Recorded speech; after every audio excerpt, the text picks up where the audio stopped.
And I used to just get this bug where I would like hear an accent on the TV and just say, okay, I've got to recreate this accent. And I would go and find whatever book I was reading, and I would just sit in my room and like I would play music by the door so nobody could hear me because I was so embarrassed, but I was having the best time.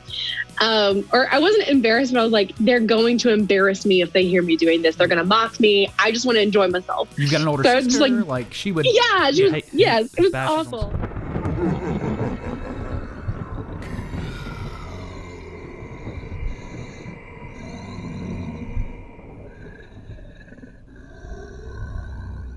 Salutations, good people. Welcome to the CS Podcast, where we create stuff. Or if you're Trey, money!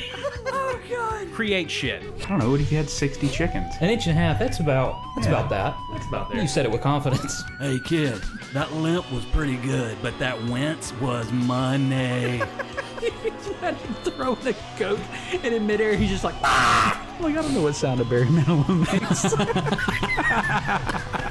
You know what a hawk sounds like, right? I do. It sounded like you were trying to say a word. Jody in the Soapbox is opening for Retro Garbage tonight. We gotta get there, man. We gotta get tickets. The first thing we're gonna buy with our gumball money is an animated butt.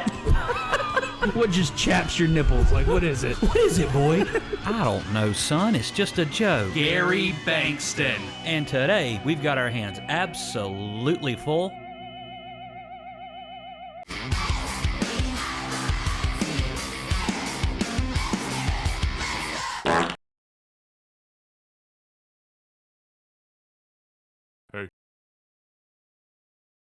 Salutations, good people. Welcome to the CS Podcast, where we create stuff, or if you're Trey, create shit. And today, we've got our hands absolutely full with yet another guest. That's the second week in a row. Yep. And this individual, she has a very interesting and spooky family tree, which we're going to let her share all about with you.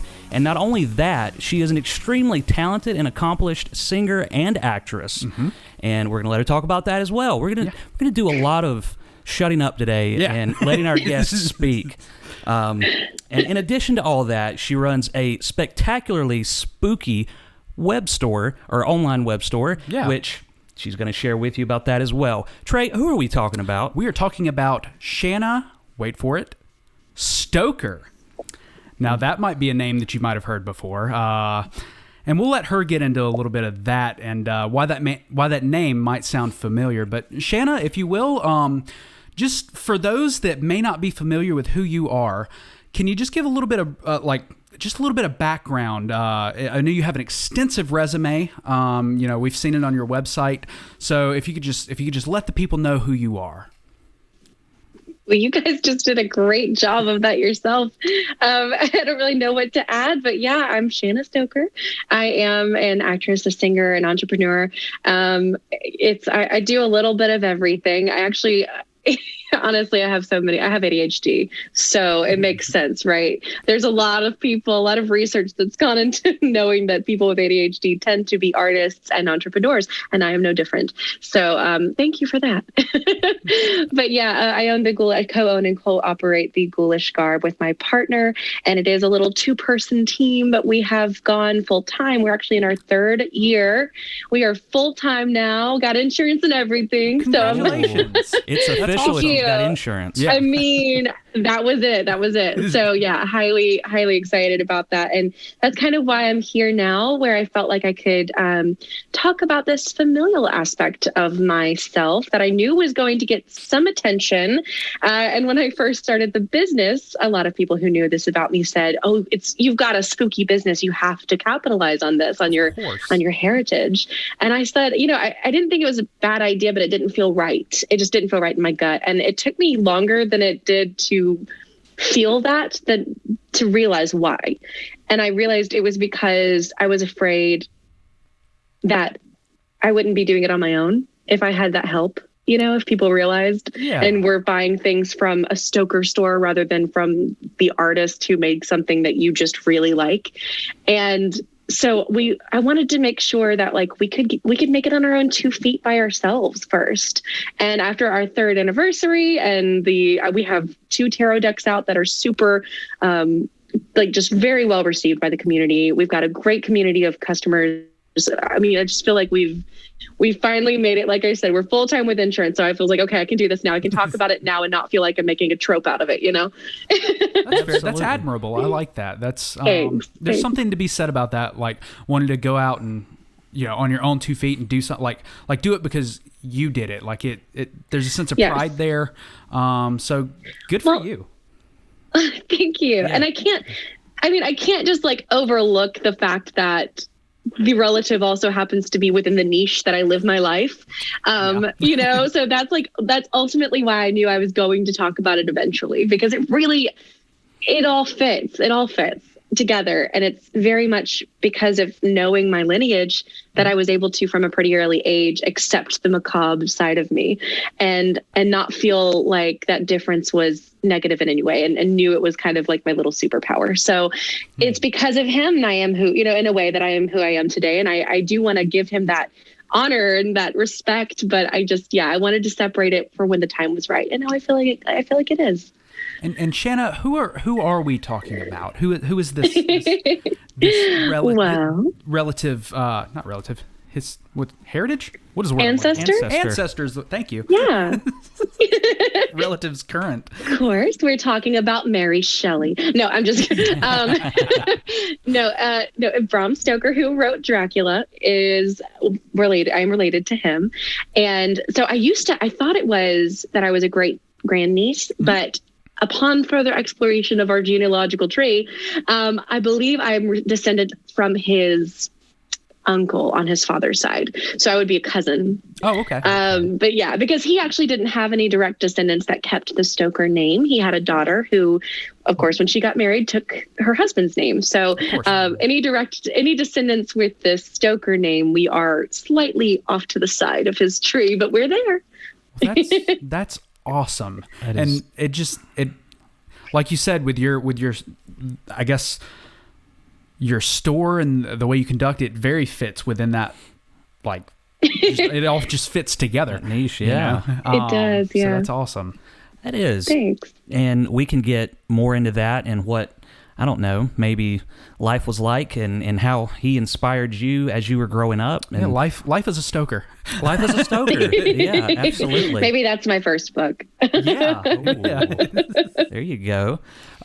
So I had a question for you. I'm really interested to know about what age, what time in your life were you inspired to get into all of the acting, the singing? When did you know that was something you wanted to pursue? So the singing, I have been singing since before I could form words. And the funny thing is, it also incorporates the spookiness. I was born in March 93, and in October of 93 is when Nightmare Before Christmas came out. Yep. And despite the fact that that movie severely creeped out my mother, somehow I watched it on a loop from my infancy. So I'm not sure I don't know who was putting it in the VCR, but it was there and I was watching it.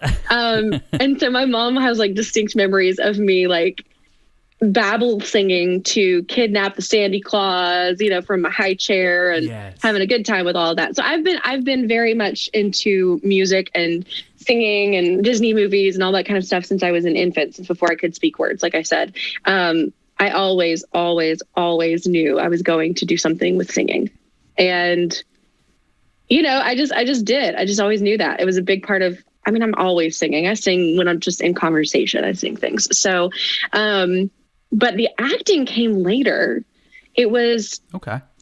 You know, I loved to sing, right? But I didn't have family who were really into theater or music or anything like that. Not in that way. Yeah. But I had an aunt who was like a second mom to me. And when I was in 6th grade, she bought me the album to Wicked. Oh. The musical. And I will never forget. I mean, I devoured that album. And I would just sit there in the middle of my room because I have ADHD, but I didn't know at the time. I was undiagnosed until I was 26. Oh, wow. And, but part of ADHD is focusing, especially on things that give you dopamine and that really trigger those positive chemicals that you're not already making for yourself. And especially when you're undiagnosed, you're not getting through medication. Yeah. So Wicked, the musical, was that for me. And it was, I've seen it 3 times and live, and one of my dream roles is Glinda, and I love that musical. But it really, that was the show. That was the moment that I thought, you can act and sing? Like, I kind of knew you could because I had seen musical movies, but this was a whole different level. And I became obsessed. And so in 7th grade, when I was 13, a friend of mine was talking about auditions for The Wizard of Oz at this local playhouse. And it was a children's playhouse. So I felt pretty cool about that. It was good to know that I'd be working with other kids my age or in the same area of life. Of course, yeah. And I was already in choir, but like all I ever sang was Nora Jones because I had this really jazzy, like alto voice at the time. And it was just very new territory for me. I don't remember what I sang. I don't remember any of that. I just remember I made it, and I was one of the brush up characters that, whenever the wash and brush up crew, that whenever they get to Oz and they're about to see the wizard and they have to get all scrubbed up, and I got to scrub the lion. I'm still friends with him to this day. Wow. But yeah, we ended up, it was just great. But that was where it started for me. And I fell in love. It was the quickest, just, how have I not been doing this for as long as I've been singing? This is just as much a part of me. And I love performing. I love it. And I've performed, I've sung live in front of audiences since I was about 6 years old. So it's been a lot of that. Do you still get the nerves like when you get up in front of a live audience, or is that kind of died down? Because I know Josh he does wrestling, so he's used to being in front of a live audience. It's kind of one of those things, they tell you, like, you don't have that feeling anymore. It's time to hang it up. Like or it might be time to hang it up. So like, I always wonder, like, do you still get those butterflies before you go out? I do. And I love it though, because it used to be, and every once in a while it still is. Of course, it depends on your level. For me, it depends on my level of preparation. But right. Yeah, but I try to be as prepared as possible, which means that usually the nerves are butterflies and they're exciting and they are like that extra push that as soon as I'm on stage, though, it just settles and I'm in my element. And I've never felt more home, than I am performing on a stage in front of people. It just, I don't know, it doesn't, and it's so much about, I get to tell a story, or I get to share an emotion, or I get to elicit emotion. And like, that's what I love. And whether it's, I'm going to make you laugh, or I'm going to sing a song in Italian that you don't know the words, but by the end you're crying, like whatever it is, I want to elicit an emotion. That's what art is supposed to do. And I think that's why when I finally get onto the stage, it all settles, because I have to now use all of that. I have to settle it so that I can reconfigure all of that into pushing forward the emotion I'm trying to convey, or I'm trying to elicit. So I just, I love performing. You are, I feel that. Yeah. She is speaking my language, because what he's referring to is the theatrical pro wrestling side of things. And like you said, whether I'm a bad guy, a good guy, I've got to settle those nerves. But as soon as I walk through that curtain, it's like a little magical barrier. A lever or something just flips. Yes. Yeah, the light. Yeah. Because you are that person now. You are that character. You have to commit. You're the actor. And if you don't commit, there are people who will tell. There are, audiences are always good at spotting that, I won't say that lie, but they're good at being able to spot those little moments where you aren't shining through in the way that you intended to. Yeah. And I think that you have to learn to control that. And, I'm also a practicing witch. And I was just talking about this the other day when I was studying vocal performance, and specifically classical, where you have to, I don't know if you've ever been to like classical vocal performance before, but it's very non-theatrical. I mean, when I'm singing, obviously I can do more with my face, but like there is no, you walk in, there's a lot of decorum. There's a lot of the right way to do things. You walk in, your accompanist sits down, you might look at each other and set a tempo or whatever very quietly. then you as the vocalist are standing in front of the accompanist and in front of the piano. It's just you and the audience. And you typically have to have your arms to your side, and you have to, you're aligning your breathing and your diaphragm and all of that. Your whole system needs to be aligned. And I had the hardest time learning how to take a breath and take a moment and calm myself and settle all of that when you're standing there by yourself. The accompanist is waiting to get started and the audience is waiting for you. And what I've learned to do is make it a part of the performance. And take the moment and use it as a guide for the audience to take a moment too, because they need to prepare too, right? They need that palate cleanser to go from talking about what you're going to eat afterwards to now we're in a performance. And so I've started seeing it as something for both the audience and me, for the accompanist and all of us, to collectively get our energies in the right headspace to now enjoy this art, all of us. And that has helped me so much in witchcraft and in preparing when I've got all of these thoughts and these crazy things going on in my head, and I just really need to work on my self-care today, or I really just need to do this tarot reading or whatever I've got to do to be able to control my emotion, because witchcraft is all about your energy, right? And so you have to be able to understand how to control that energy. I'm not always going to be great at it. I try my best. I'm an Aries, so I've got a lot of fire in me, but yeah, it's helped me a lot in that aspect of my life. And it's helped me a lot with like customer service, even in my business, not flying off the handle when somebody's awful to me or something. Like, it doesn't happen often. Luckily, we have a great community, but it's just those are lessons that in music and performance that I carry with me every single day that have truly helped me with self-help and with my relationships with other people. And I don't know, I don't know how I got on that tangent, but I'm grateful for the lessons learned, and I'm glad to share them. Yeah, that's a great lesson. Absolutely. You were talking about having, how to calm yourself in those high stress, high anxiety. I've got to, maybe that intuition telling you've got to go, perform. Yeah. But, take a breath. Yeah. And I feel that taking a breath, depending on the situation, like in a performance setting, probably helps to build that anticipation. The audience, while they're also taking a moment, they're going, okay, when are we gonna, like, they're like, all right, let's go. Like, you're setting the stage. Yeah. And on a literal stage that has nothing to help you. There are no lights. There's no fancy lighting. There's no background music or overture. There's no set pieces or costumes even. You are in it's just you and your voice and the audience, and that's it. Oh, it's man. just, but it's amazing. It's amazing. And I love it. And I still prefer theater, and I prefer the theatrics and stuff. And there's a reason, like, I didn't finish my music degree and ended up going to history, because you don't need a degree to sing. And that's so, fair.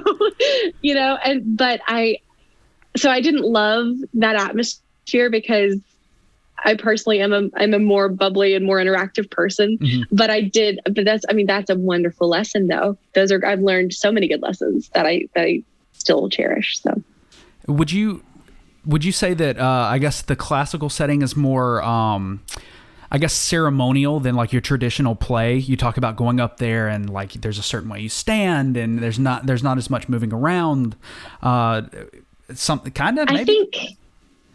Honestly, I think that's a good way to look at it. I think to the audience, it's more apparent of the ceremony in classical stuff, because there is this understanding of, like, for instance, if we're at a recital and maybe two pieces you have to really pay attention to, are these two pieces joined together? Because that means we as an audience aren't supposed to participate by applause after this first piece. Like, there's things like that. There's lots of rules. And so I think that's the thing, is like, there is this whole culture of just decorum and ceremony. Yeah. But with theater, there is less of that, but there also is plenty of that. It's just behind the scenes, because there are, you have your, and for me, it's a little bit more artistic in my form of art, which tends to be a little bit more eclectic and more chaotic and more all over the place, right?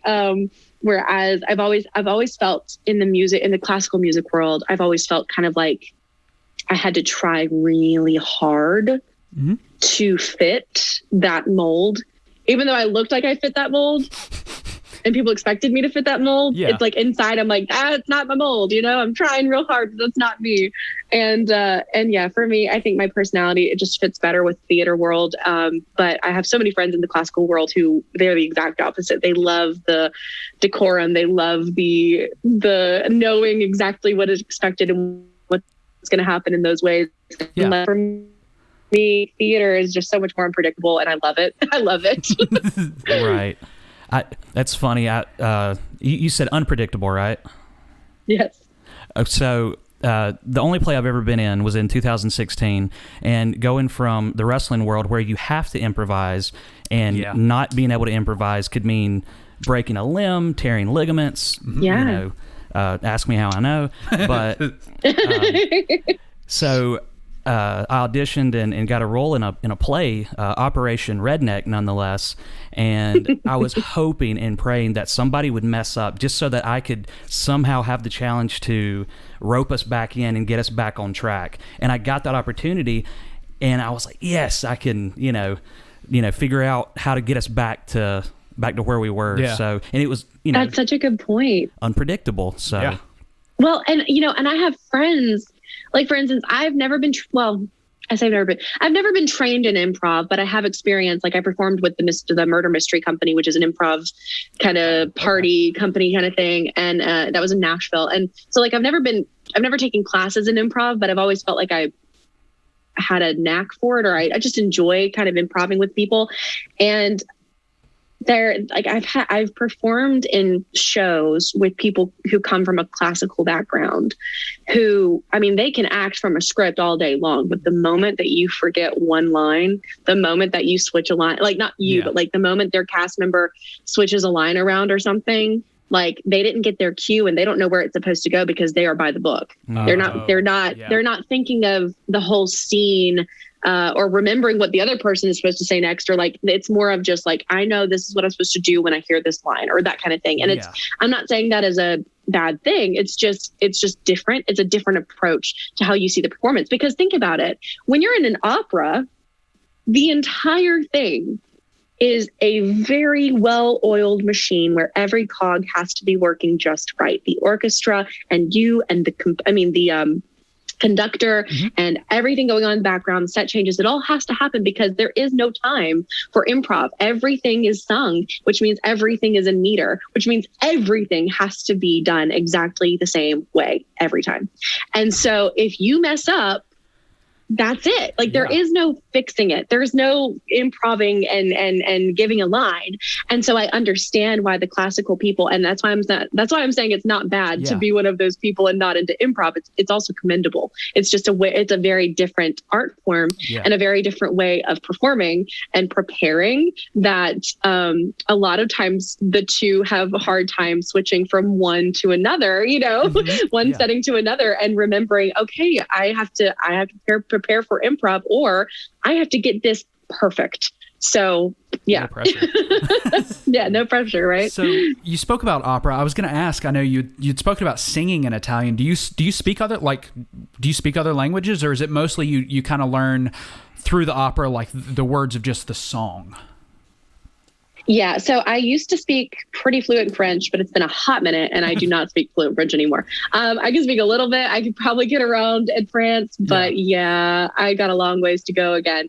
As far as when I was in middle school, I went to a college preparatory school, and we had to take in sixth grade, we took 1/4 of French, German, Spanish, and Chinese. And then we had to choose for 7th and 8th grade which one of those we wanted to take. And then those 2 years were like an accumulative 1 credit. So so I took a lot of languages. I really love languages. And I think that's one of the reasons why I got into singing classically so early. But as far as like with the classical vocal performance degree, we actually have a class dedicated to, it's called diction. And you know how whenever you look in the dictionary and you look behind next to a word, it's got the actual like how to pronounce it in diction, and the phonetic spelling, and it's got lots of different symbols and everything. Well, phonetic diction for singing has a different list of symbols and a different rule book. And so we had classes dedicated to that. And so the first year we took diction for the easiest ones, which were like Italian and English, obviously. And yes, we took diction for English because we would have to go through every song we were singing and write it out phonetically.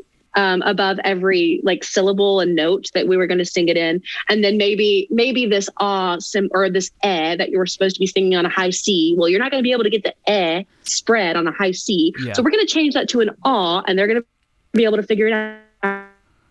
You know, I mean, like it was that kind of level of diction. And so you have to learn the diction in that precise manner so that people who actually speak the language could understand you. But you're also at the same time learning underneath that, the translation for what you're actually saying so that you can convey the message. And it's just, it's a lot of cogs to turn together at one time. A lot of preparation, but it was so much fun. I loved it. And then on top of that, you have to learn how to read sheet music and to be able to hit the notes. And usually to play piano, because you're also taking piano courses and you're taking courses on reading music and on writing music and on understanding the theory of music. Yeah. And then on music history and performance and all this other stuff is a lot. I took a music theory class my senior year of high school, and because I was in band for 6 years. And music theory is a whole beast in and of itself. There's a lot that goes on. I will be the first to tell you it is not my favorite. Yeah. I do not like music theory. I can read a sheet of music if you put it in front of me, but Lord, I hate it. I appreciate music theory. I'm just not a math person, and music theory is math. So a lot of math. Yeah. It's a lot of math. Yeah, not a math person myself either. No. That's why I was always like, I don't want to know this. I just want to have the music and perform it well. I can do that. I just don't want to do this part, you know? And my whole thing is, what's funny is like my voice teacher, because I was like crying, or not my voice teacher, one of my accompanists at the time, I was like crying. I was having a panic attack because I had just had a test for that class that I just I knew I didn't do well in. Yeah. And she was like, she looked at me and she said, listen, honey, Pavarotti couldn't read a note of music. And she said that he became one of the most famous singers in all the world, so you are okay. What reassurance. Well, and it's incredible the amount of people, like, I've got a cousin that plays guitar, taught himself, and just, like, he just hears the music and just replicates it. And I've always been like that's a special talent. So, it's totally possible to become an excellent musician and not know anything, like, not know how to read sheet music, not know anything about theory.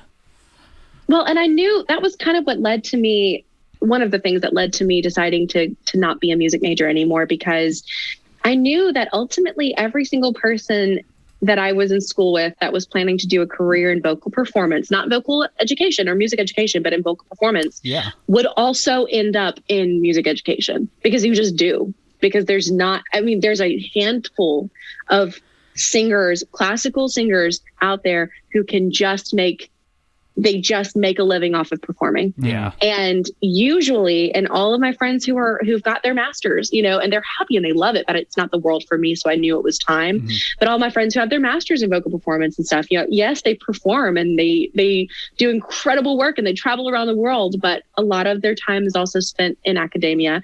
And I think it's incredible and it's very honorable. But I knew it wasn't my happy place, and I wanted to find my happy place. So I knew my happy place was going to be strictly in performing. So I was going to get a degree in something a little more academic. I chose history, which is also not very helpful in life, but it's helpful in life, not helpful in work.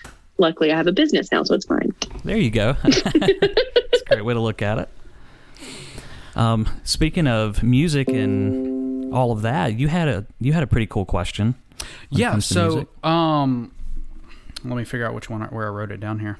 There's a couple that actually could tie into that, but I guess let's start with my most burning question. Who are some of your like heroes, your inspirations when it comes to singing and acting? Is there somebody that immediately comes to mind, like, oh, this person, I love their art, I love what they do, and I probably wouldn't be singing if it weren't for them, or acting? Man, there are so many that I really look up to, and I hate that I always blank on stuff like this. So I'm my musical tastes are extremely varied. I genuinely listened to a lot of everything, and I have for most of my life. Like, and I know people say that a lot, but I really feel like I genuinely did and do. Yeah. But I grew up listening. I don't remember how I stumbled upon it, but I think I was in a Starbucks. I was like 10, and I was with my aunt, the same one who gave me the Wicked CD. And I remember I think I was in a Starbucks with her, and I heard, it was back when they were playing like a lot of jazz. Yeah. And I heard Frank Sinatra. And there was a CD, and it had like what they were playing on the, in there was the CD. And I remember looking, because I had heard the lyrics. So I was like looking for which song it was. And it was Fly Me to the Moon. Nope, not Fly Me to the Moon. Dang, whatever. One of those. It might have been Fly Me to the Moon. Sing on this. Yeah. Anyway, that's it. Fly Me to the Moon. It was Frank Sinatra. And I asked, because we were at the mall, so I was like, can we go to Target? And I went and I bought 2 Frank Sinatra CDs. And so that was when I was 10.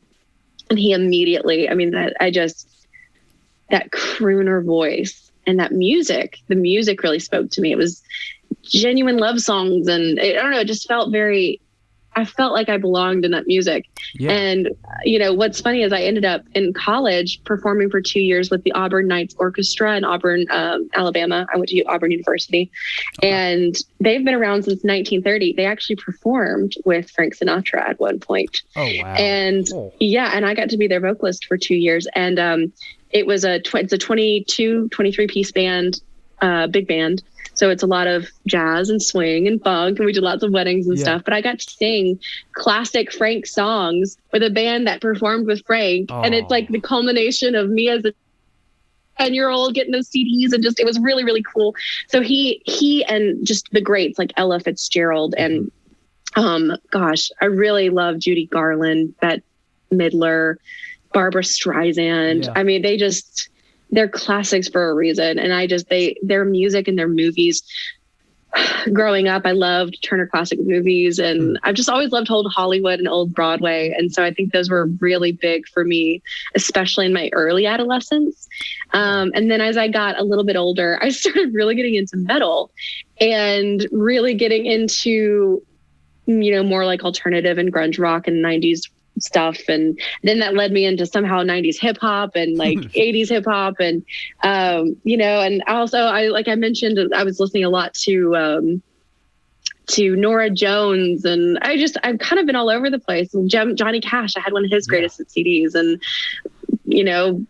but then you go over to Stevie Nicks and Blue Oyster Cult. And I'm all over the place. I can't say just one, but I think that's part of my eclectic personality. So I'd love to see your Spotify playlist. Oh yeah, it's fun. It's incredible because my favorite artist. Okay. Oh no, please, you go ahead. I was gonna say, you just don't hear a lot of people, like younger people today, quote those people or say, "Oh yeah, I loved listening to Frank Sinatra and all these other greats." And I was 10. Yeah. It's incredible. It's really funny, but the thing about it that I appreciate so much as like a person looking back on my childhood is like, no adult taught me that. I was listening. I heard a song at Starbucks, it was just felt it. I felt it. I felt it so much that I asked to go to Target and buy with my own money 2 CDs of this man I didn't know, and I mean, by the time I'm 11, I'm like, oh, Old Blue Eyes, he's my favorite. And I'm like, I'm just like, give me a martini, I'm fine. And, I'm just having the best time. And like, I remember there was one time we used to have a cleaning day once a month in my house. It was me, my mom, and my sister. And I was always on bathroom duty because I was the youngest, of course. That's right. And, yeah, right. So I was on bathroom duty, and I remember I would take my CD player and I would put it in the bathroom because acoustics, and I would just blare music and get to work. That's fine. And, there was one day I was heavily, now I know looking back, I was dissociating, and I was just in the zone, hyper focused on cleaning and whatever else was going on in my mind at the time. And I had one of his CDs playing. It was one of his greatest hits because it had that Fly Me to the Moon song on it. And, oh man, it was a good CD. Anyway, and I had it blaring, and I had it on a loop. And my sister came in there, and we did not get along at the time. Great friends now, but at the time it was awful. She came in there, and I'm like scrubbing the tub, I'm in there scrubbing, and she just comes in here, and I just hear it just like slam off, and she's like, "Stop playing this music." And she's blaring like, Red Hot Chili Peppers or something in the other room, because she's 3 years older than I am at the time, and she's like 14 or 15.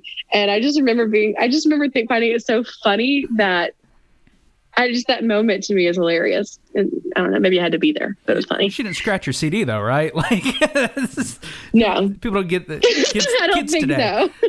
I still have those CDs. I still have all of that. Yeah.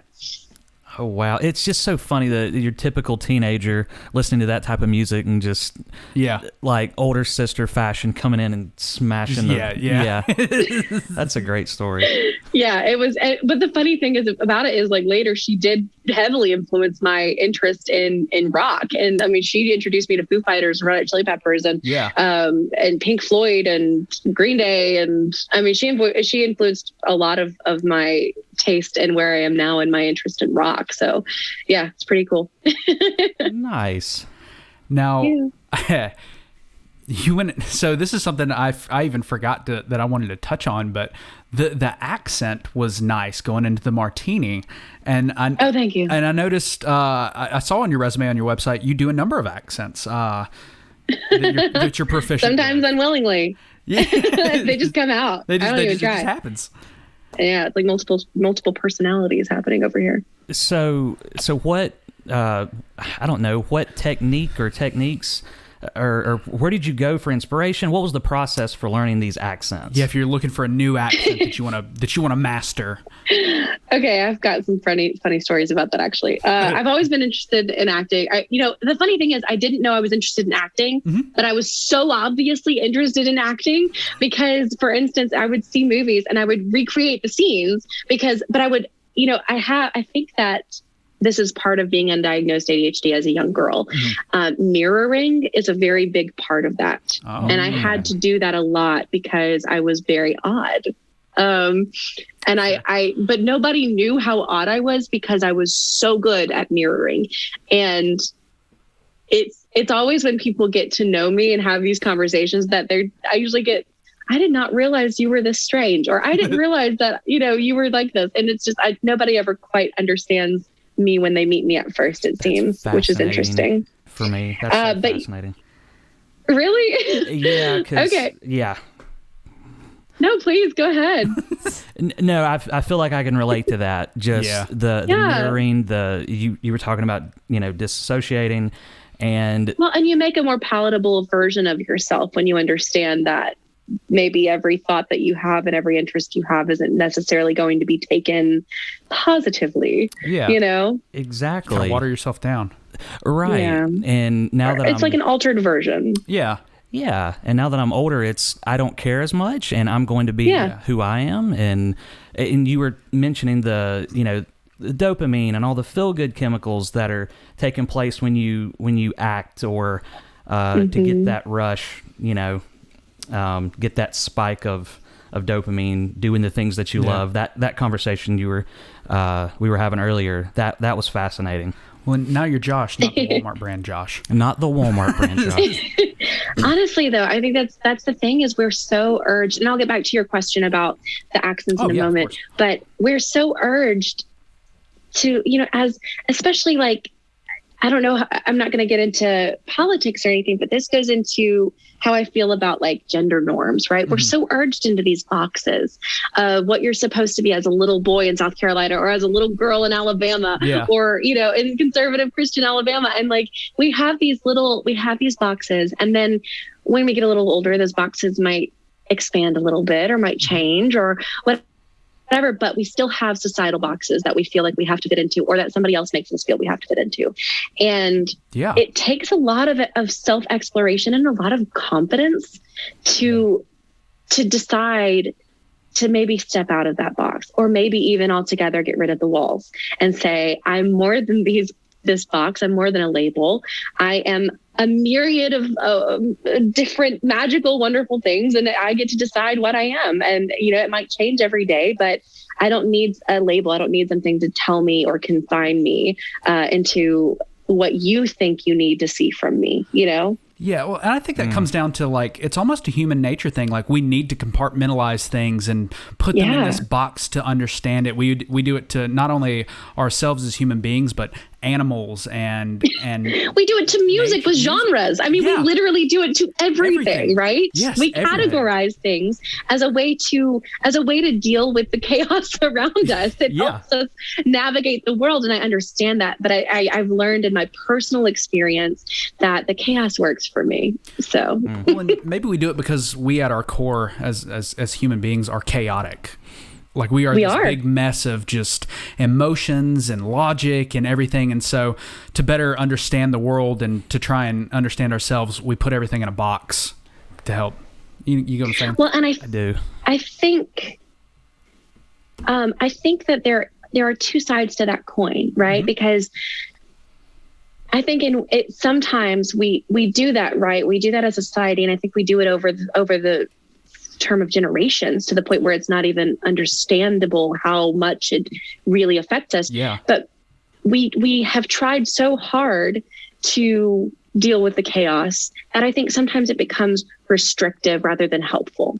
And I think a lot of the things that we have gotten to as a society, not all of it is restrictive, right? Musical genres, but it's not restrictive. We're constantly, changing the things on that. But like I was talking about earlier, gender barriers, or just whatever types of barriers like that, sometimes they can become so restrictive because we're trying maybe from a really good place to make sense of the chaos and to understand it. But sometimes you just have to understand that you can't fully understand. You just have to listen, or you just have to feel it. Yeah. And in that way, for me, embracing that side of the chaos, what I like to call my organized chaos life is, embracing that flow, embracing that things change and that's the only thing we can depend on, and embracing that not everything has to be like that. Yeah. In that way has given me a better understanding of the chaos, if that makes sense. No, sometimes the organizing does, and sometimes you just got to let it be and just take it as it is, Just be adaptive every now and then. Yeah. You have to be. That's good. I like that. That's really good. Yeah. We don't have many of these conversations on the podcast. We don't get very introspective. Yeah. Okay, well, listen, I'm incredibly introspective, so I found that I don't really tend to do other types of conversations. They always get here, so no, that's great. We do too when we're in our kitchen. It's just we just get goofy and immature on our podcast. This is really what it boils down but to. It's good. You got balance. That's important. Yeah. Being introspective. I know that I need this to get away from being introspective so much. Yeah. Yes. I'm really introspective. This is us letting it be. Right. Yeah. Yeah. Yeah. But we're getting introspective, so let's go with it. Yes. But then now I'm going to take us back to the question that you asked, Trey. Because I don't want to forget. And it's a miracle. I have had this picture of a book in my head because I'm don't forget to say this thing that you were going to answer his question with, don't forget. And so it's a miracle it's still there with all the ADHD happening. But here we are. Okay. So what I was going to tell you, you asked about the accents and what, when did I start doing that? What was my methodology and what inspired me? Okay. When I was a kid, I've always loved reading. And what we were talking about is Josh, right? Yes. Josh and Trey? Okay. So Josh, what you were saying about dissociation, I found out recently that all of the reading I did as a kid was a form of dissociation. And it was a way for me to escape my reality and go someplace that I got to choose and read about somebody else and what they were dealing with, and maybe even learn something about my own life along the way, right? Yeah. But ultimately, it was a way to dissociate from my current reality and go somewhere else. And I used to just get this bug where I would hear an accent on the TV and just say, okay, I've got to recreate this accent. And I would go and find whatever book I was reading, and I would just sit in my room and I would play music by the door so nobody could hear me because I was so embarrassed, but I was having the best time. Or I wasn't embarrassed, but I was they're going to embarrass me if they hear me doing this. They're going to mock me. I just want to enjoy myself. You've got an older sister, she would. Yeah, it was awful. They'd be I could just see, right? Yeah. Bashing Sinatra. Who does that? She couldn't respect the accents. She wouldn't understand. That's it. Anyway, and so I would sit in my room and I would just do paragraph by paragraph. I would do a different accent and see how many I could do. And then sometimes I had this little, my aunt actually, who the same aunt I've been talking about this whole time. She had this like, she's amazing. She's amazing. Kaye, peace, everyone. She's fabulous. Love her. Anyway, and so like I said, she's like a second mom to me. Yeah. And so she had this old like 1997 Microsoft laptop from her office, like somewhere, I don't know. Somehow it got handed to me. And the only thing I did, I got it when I was like, I want to say 7. And I immediately went, I mean, it was 97. So you know what we're talking about here. Oh, So, yeah. Yeah, it's a brick. But it somehow miraculously had this like already installed, very simple, just like recording software. It was essentially like recording on your phone, just very quickly. There was no fancy anything, but I could record multiple parts. So I got to the point when I was 10 or so that I was recording myself singing harmonies and putting it all together. My favorite one that I did was from Cinderella, because again, I told you I love Disney. There's a song, I don't know how well versed you boys are in Cinderella, but I mean, I might be able to hold my own. I don't know. There's this one song where she's scrubbing the floors. It's one of my favorite parts of the movie. And she's singing "Sing Sweet Nightingale," and then the bubbles come up, and you see other reflections of her, and it all comes in with harmony. And I sang that, and I remember recording that with the harmony and figuring out the harmony and recording it all together. And just I don't know, I've just always been into like that's just always been something I would do. And man, I started bringing that out and recording my accents and being like, okay, no, she would say it more like this. Like Helena Bonham Carter would say it more like this. So I've got to say it like this, and that kind of thing. And ultimately, I mean, I still do that. I still do that to this day. Like when I'm practicing voice or practicing a scene or something, I record myself either audio and visual or just audio. And I give myself notes and then try to fix it and give myself notes and try to fix it. I'm a little bit of a perfectionist in that way, but much less than I used to be, because I'm also okay with the flaws. You have to live flawlessly. Like you have to live imperfectly sometimes and just be okay with that. And art is imperfect. It's going to be, right? It's never going to be perfect. So I've had to learn that lesson, because I really used to be a perfectionist, which again comes from the undiagnosed ADHD and being a gifted kid and feeling like you got to be perfect or else you're not good enough anymore. So I feel that. Yeah. And I think I believe it comes across in what you do so well, that tediousness and that need to get it as good as possible. Thank you. Because it's great work what you do. You're singing. I can't speak for your acting. I haven't seen anything on your acting, but I saw. It's awful. Well, okay. We'll just leave it there. I'm just working on it, guys. Yeah. But I believe it comes across, and I don't know. That's awesome that you had the foresight to think, I need to record myself so that I can hear it. And then critique that. Like a lot of people don't even get to that step. They just practice. They go, okay, I think that sounds pretty good. And then somebody else has to tell them, hey, yeah, you. Do you know why? Like, huh? Do you know why I got to that point? American Idol. Well, that's. And I'm talking about. We used to. It was like a whole thing in my household. Really? We lived with my grandparents at the time, and it was me and my mom and my grandma. I was 8 when the first one came out. When Kelly Clarkson won, I was 8 years old. Okay. Changed my damn life. No, it didn't, but it was for that year. It was very important. And so, but basically, yeah, I remember like I'd always been told I was a great singer. I'd already been singing in front of people for a few years. Yeah. And then I remember watching American Idol, and I'm talking specifically about the auditions. Yep. And thinking, because there were people on there who genuinely. And I think everybody can sing I think everybody can learn to sing. Yeah, I think you just need training. I'm not trying to bash anyone, but there were people on there who believed they were at one level when they were very clearly at a different level. Yeah. And it was awful. It was awful. And I remember I was like plagued with nightmares that I actually sounded like that, or like that I was. And so that's why I started recording, because I was like, nobody's going to tell me they love me too much. So I have to hear it, and like, and that's, again, I had such anxiety, but I loved music so much that I was like, I'm going to do this and I'm going to do it well. So Yeah, there you go. That's why I did that. Thank you, American Idol. Thank you, Simon Cowell. Simon Cowell. For scaring the crap out of me. That's my wife's dream man. Oh my. Not me. Simon Cowell. You're a close second, man. I think I'm a good runner-up. Yeah. Did you ever audition for American Idol? As much as my family and friends urged me to, no. I knew that was never something I was going to do. I'm not a music competition person. That's fair. I'm just not. I've never done a talent show. Really? I'm just not. It's because I've always been like, I think my thing is I've always kind of felt like I already know I like this, and I already know I seem to be able to do it in a way that pleases people and shares what I'm feeling. So I've just never felt, and for me, competitions like that, I did competition a lot when I was practicing vocal performance and classical vocals and stuff. I did like regional National Association of Teachers of Singing type of stuff, which is, we just call it NATS. But I mean, I did those very formal competitions because it was expected and I was in voice lessons and that's what you did.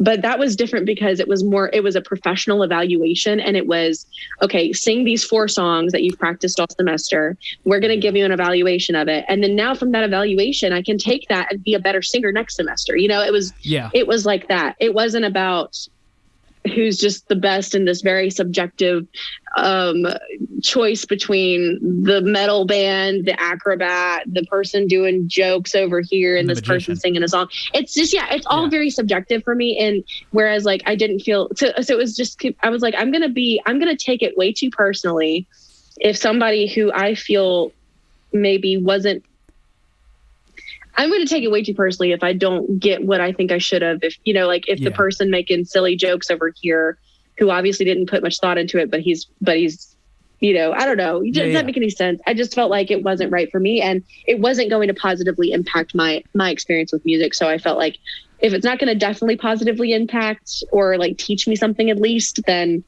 is it worth it? And I wasn't going to learn anything. It just wasn't my thing. That's I know that sounds silly, but it was just my psychology, my way of thinking of it. Not going to say that's the right thing, but that's how I felt. Yeah. I understand that. Everybody, all the loud cars have driven past since we hit record. They really have. Yeah, I don't know if you can hear that. I haven't heard any of them, no. Good. He came by bumping something. We've had monster trucks drive by. It sounded like it's been loud. Yeah. But I think what she was talking about kind of ties into my next question. If you don't have anything, I know I'm asking all the questions here, but no, I just wanted to say thank you for sharing that about the accents, because I mean so I have a Scottish accent due to my character in wrestling, and when I was like 22, 23, I knew I wanted to do a Scottish gimmick, but I said, do I do the accent? Do I not? I'm like, no, I've got to do the accent. You got to fully commit. Like, What a great excuse to learn an accent. So I found a website. Theater. Right. I found a website that had, I mean, you could pick from 18-year-old female from Edinburgh or 50-year-old man from Glasgow. Wow. And the stories were all the same. It was it was just one story. It was about Sarah and her goose moving to the city. And I guess it was all the right words, all the special words. Oh man, that's so cool. Yeah, they lived on the corner. I want to find this. I want to find this. Yeah. Oh gosh, I wouldn't know where to point you to. I'm gonna Google the crap out of it Sarah after this. Goose Scottish accent training. Yeah, or like accent training. Yeah. Yeah, that's what it was. It was a website specifically for that. Cool. So yeah, they lived on the corner of something in Juke Street Tower. Yeah, I remember that. But that reminds me of the other point that I was going to say, or the other little anecdote that I was going to say about the accents. Okay, so when I was a senior in high school, I auditioned for The Miracle Worker. And I'd never really gotten a main role at this point in anything. I was kind of a latecomer to this children's theater or to this little theater. And it was very evident that they had their favorites. And, I wasn't from that side of town, and I wasn't from the families, and, it was fine. Because I feel like I genuinely had the talent. It was just, I kept getting, other people who'd been there longer and their families were more involved got the roles, and that's okay. That's how it is. If I was meant for those roles, it would have gotten them. But so I was going to audition for The Miracle Worker, and I was, The Miracle Worker, about Helen Keller and Anne Sullivan. That's their story. And so it's a very small cast. And I was expecting to get the role. I always was the mother. I was always the mother or the old woman. Yeah. Always. So I was expecting very much to get the mother. She's a Southern belle, and she's just very genteel. And that's who I was expecting to get if I was going to get anything, which I didn't expect I'd get anything. But if I was going to, it would be her. But then 10 minutes before I got to the audition, something hit me. I had just seen, there was just a marathon of Back to the Future. Nice. And I had just watched the third one hours before, and I knew Anne Sullivan. I was like, man, I feel like I can do this. I feel like I could do this role. It is a power-packed role, and I want the challenge, and I feel like I could do it. But she has an Irish accent, and I don't know what the heck I'm doing. I've never done an accent like this before. I know I can do British. I know I can do Cockney. I don't know I can do Irish. And so I just remember I was in the car, and I had this little old 1992 Toyota Previa, looked like a giant bus that I was driving. And I'm in the car at stoplights going, Marty McFly. Oh, Marty McFly. And then as soon as I get that down, it's I have 10 minutes, right? So I'm going to say that over and over again. And I'm oh, McDonald's. And I'm just reading stuff on the side of the veer left. And I'm just trying so hard to write, just to read everything I can as I'm going down the road and trying to get this accent in my mouth. And I go in and I do the cold reading in an accent. And somehow what comes out is not only understandable, but actually okay. Yeah. And I got the role. Oh, it was my first lead, and my first lead at this theater, and it was a huge role, one of the most demanding roles I've ever played, and I was 18 or 17, and it was amazing. But that's one of my favorite audition stories because it was so last minute and it was so funny, and I remember laughing at myself because I'm at a stoplight just reading everything I can in this awful Irish accent. Oh, it was great. Oh, all thanks to Marty McFly. Marty McFly.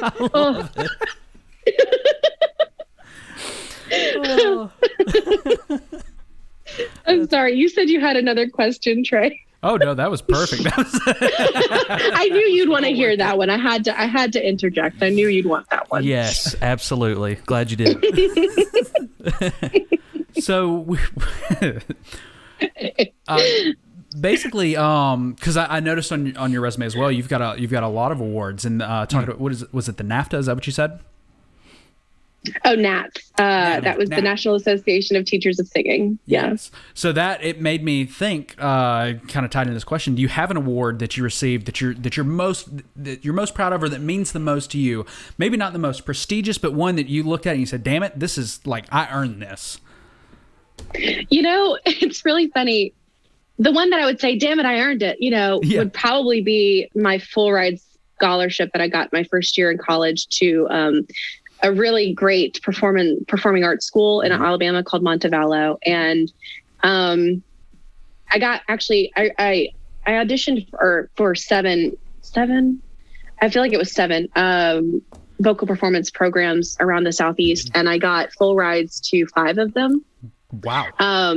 So I was that's for me the one it's not enough award I can hang on a wall, but those for me were I've worked for this, and I'm really proud of this, and now I get a choice. Of course, after 1 year at Montevallo, I was so depressed and undiagnosed, I ended up going to Auburn, where I didn't have a full ride. So now I do have tons of debt. Not the smartest decision, but at the still time, proud of that. That's what you needed. But as far as the award that meant the most to me, okay, this is gonna be a little story, little story time. Okay. So in 2018, I got into a very bad car accident. Mm-hmm. It was actually the same day that we got our business license. I was living in Nashville at the time. I had recently just had a very wonderful audition at Disney, and it didn't go through. I didn't get the job, but I had made some really great connections. I was the last person that was in line for this job or for this role, but they had to, for continuity reasons, like when they did my makeup and they sent it to the producers of the film to see if the continuity would work. And if, basically they said I was too young because it was for the role of Winifred Sanderson. Oh, and, okay, yeah. And I was too young. I didn't appear old enough or whatever. So that kind of sucked. Yeah. But I was literally the last one of 160 people who auditioned. So it was really, that was huge for me, even though I didn't get it. Again, that was amazing. But that same day, so I'd done that and I decided, okay, I need to be back performing. I just miss it. I hadn't performed in,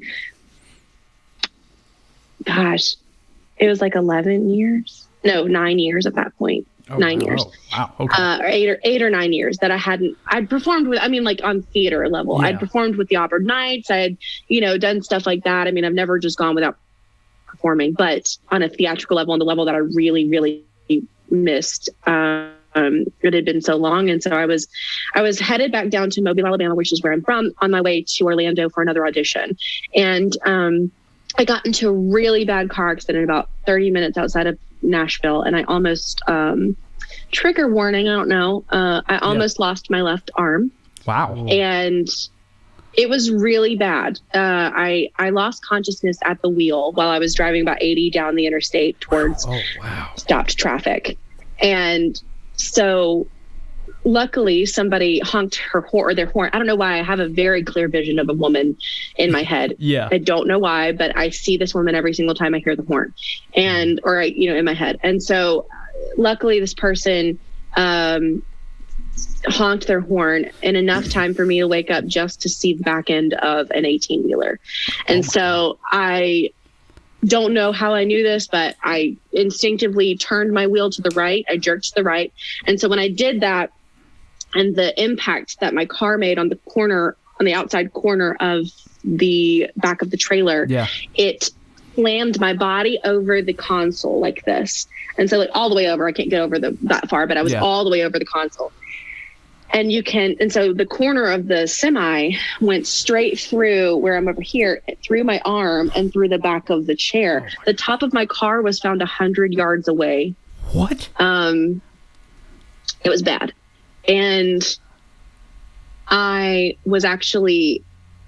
remember waking up in the car and I just remember seeing sunlight, which I was like, oh shit. Okay. Yeah. But again, I'm like dazed. So I'm not thinking that yet. I'm just like, I just remember seeing glass and sunlight and then closing my eyes.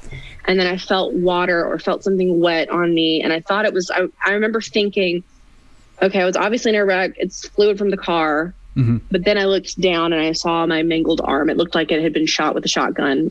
Jeez. Right at point blank range. It was awful. And that's when I passed out. But then evidently I found out later, because I have full memory of this, but I found out later that I was dead for 11 minutes. And that's a long time. That's a long time. I don't know how the hell I'm here with brain function. I don't know.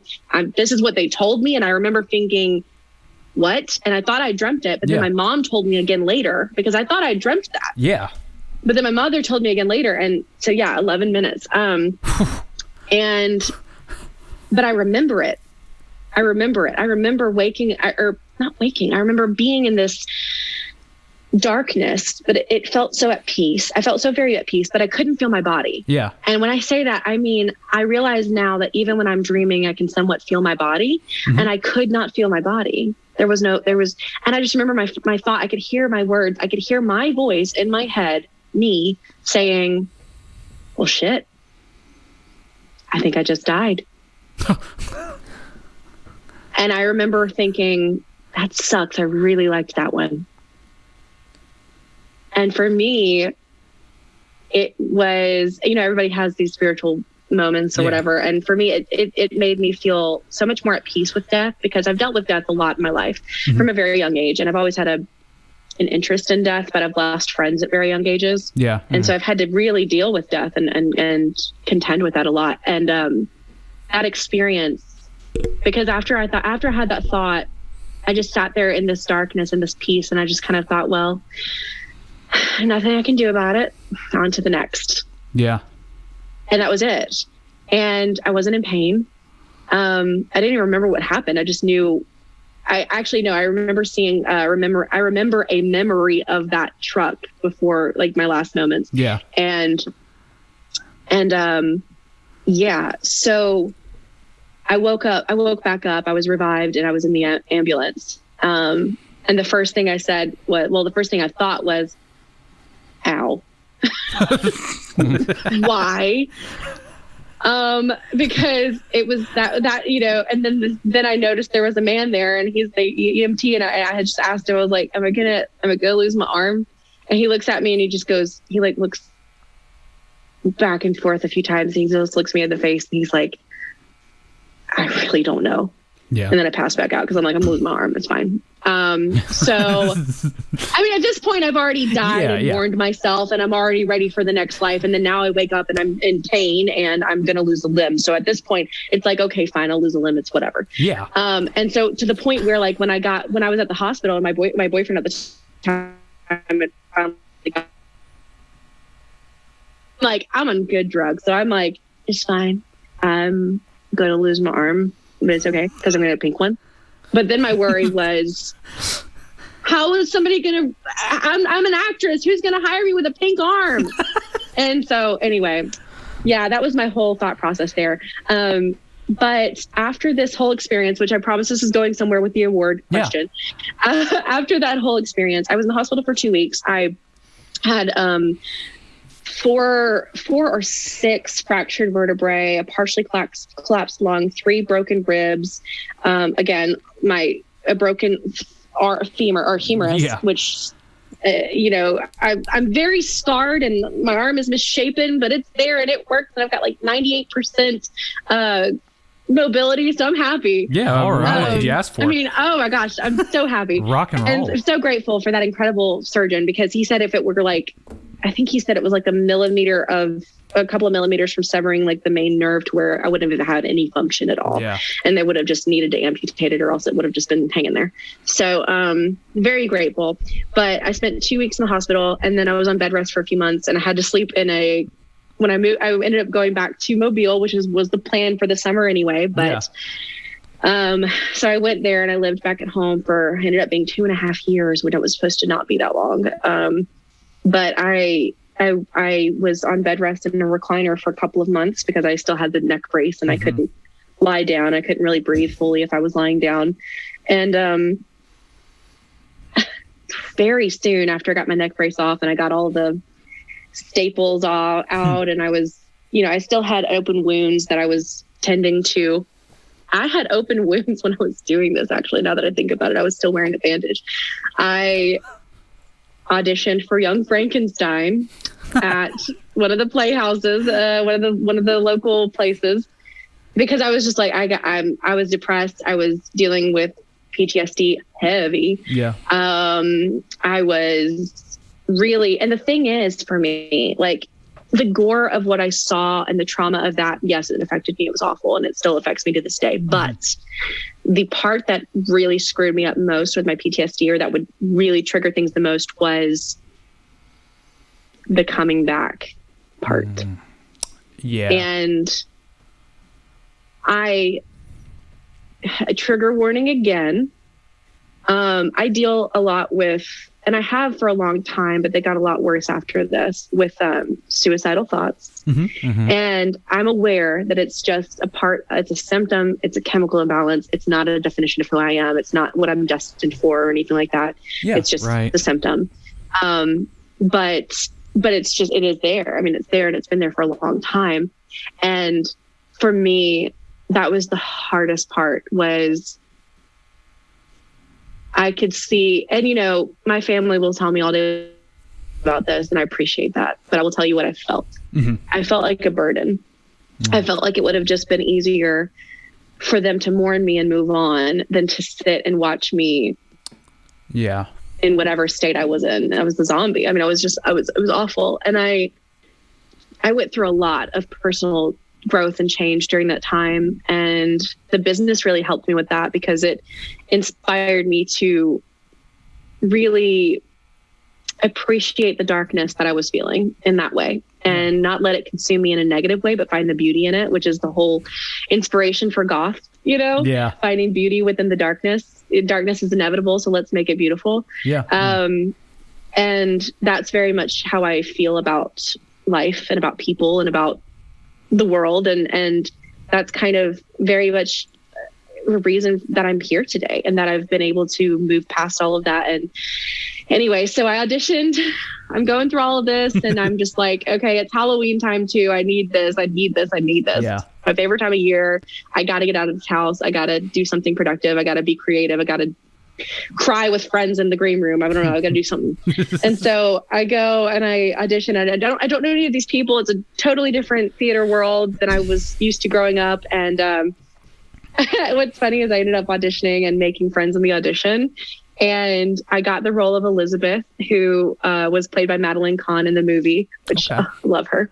So she's fabulous. And the Broadway show is played by Megan Mullally, who is from Nick Offerman's wife. She's from Will and Grace. She's from Parks and Rec. Yeah. From a million different things. She's amazing. I love her so much. And I love Nick Offerman. So I wouldn't normally categorize a woman by who she's married to, but I love them together. So I would definitely say he's her husband too. I'm just putting that out there. Right. Okay. Anyway. Right. Yeah, there you go. But yeah, and I got this role and I made these amazing friends, and it helped pull me out of my shell and helped me deal and cope with a lot of what I was going through. And at the end of the season, which was like 2 or 3 months after we had finished wrapping up that show, they do a big banquet and award ceremony. Yeah. And, I didn't expect anything, whatever. I was just going to support my friends and have a good time, and they do skits, and it was just fun. Yeah, of course. And I received the Outstanding Newcomer Award, I think it was, or something like that. And it was like that. And then I also got Best Actress or something. And nice. I cried. Of course. Because and the thing is, I feel like, it was so funny, but I went up there and I was just like, some of you know about what I've gone through just over the past 6 months. Mm-hmm. At this time it had been a year. Some of you know what I've gone through over the past year. And I hope how much this means to me, and just that, like, I wouldn't be here potentially if it weren't for this community and you people and you wonderful cast and crew. And, it was a couple different casts there, but it was just that to me, because of where I was in my life, because of the friends that I made during that process, and because of how genuinely it really touched me. That's probably the award that I carry more closely, to my heart. Yeah, I'm glad you told that story. That was incredible. Yeah. It was a long one. I'm sorry, but thank you for listening. No, that was... Thank you for sharing. Quite a ride. Wow. Yeah. Just when you were saying that, those thoughts, it's a symptom versus, who you are. That's preach, And it's hard. It's hard when you're in that sometimes, and I've been there I just went through some of the darkest times I've had in a long time, the last 2 weeks of September, and I'm in a great place in my life personally. Yeah. But again, it's just, it's a disease like any other, and it's going to have its bad times, and you don't get to choose. And it's not necessarily because you've overdone it or because, of anything that you've done. It's just, it's a disease, and we just have to work with it. And I know though, that in those dark, deep moments, it's very difficult to remind yourself that it's just a symptom, and it feels like it is everything that you are, but it's not. Yeah. Right. And it doesn't matter if you're in the best place of your life or the worst place of your life. That helps. It definitely helps if you're in the best place of your life or, a better place. But yeah. Exactly. About a year ago, started definitely the darkest point in my life. Oh, William just fell off of the gumball machine. Poor guy. He tends to do that. Yeah, he's unbalanced.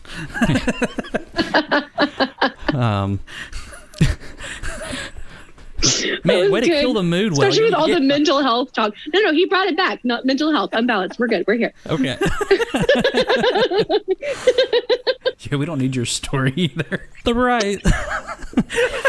Oh, but Okay, sorry. no, you're fine. No, but about a year ago it was the first time I dealt with those thoughts, with suicidal thoughts, and it was so new. I said, well, this isn't me, but Yeah. is it? And you're in such a dark place, and to look back a year ago, and hindsight being what it is, being able to all the personal growth that comes from such dark times like you were mentioning is just fascinating, and I'm truly grateful, from I wear it as a badge of honor, like, to be able to come through that, see it for what it is. And that's why the way you put it resonated so much with me, is that it's a symptom.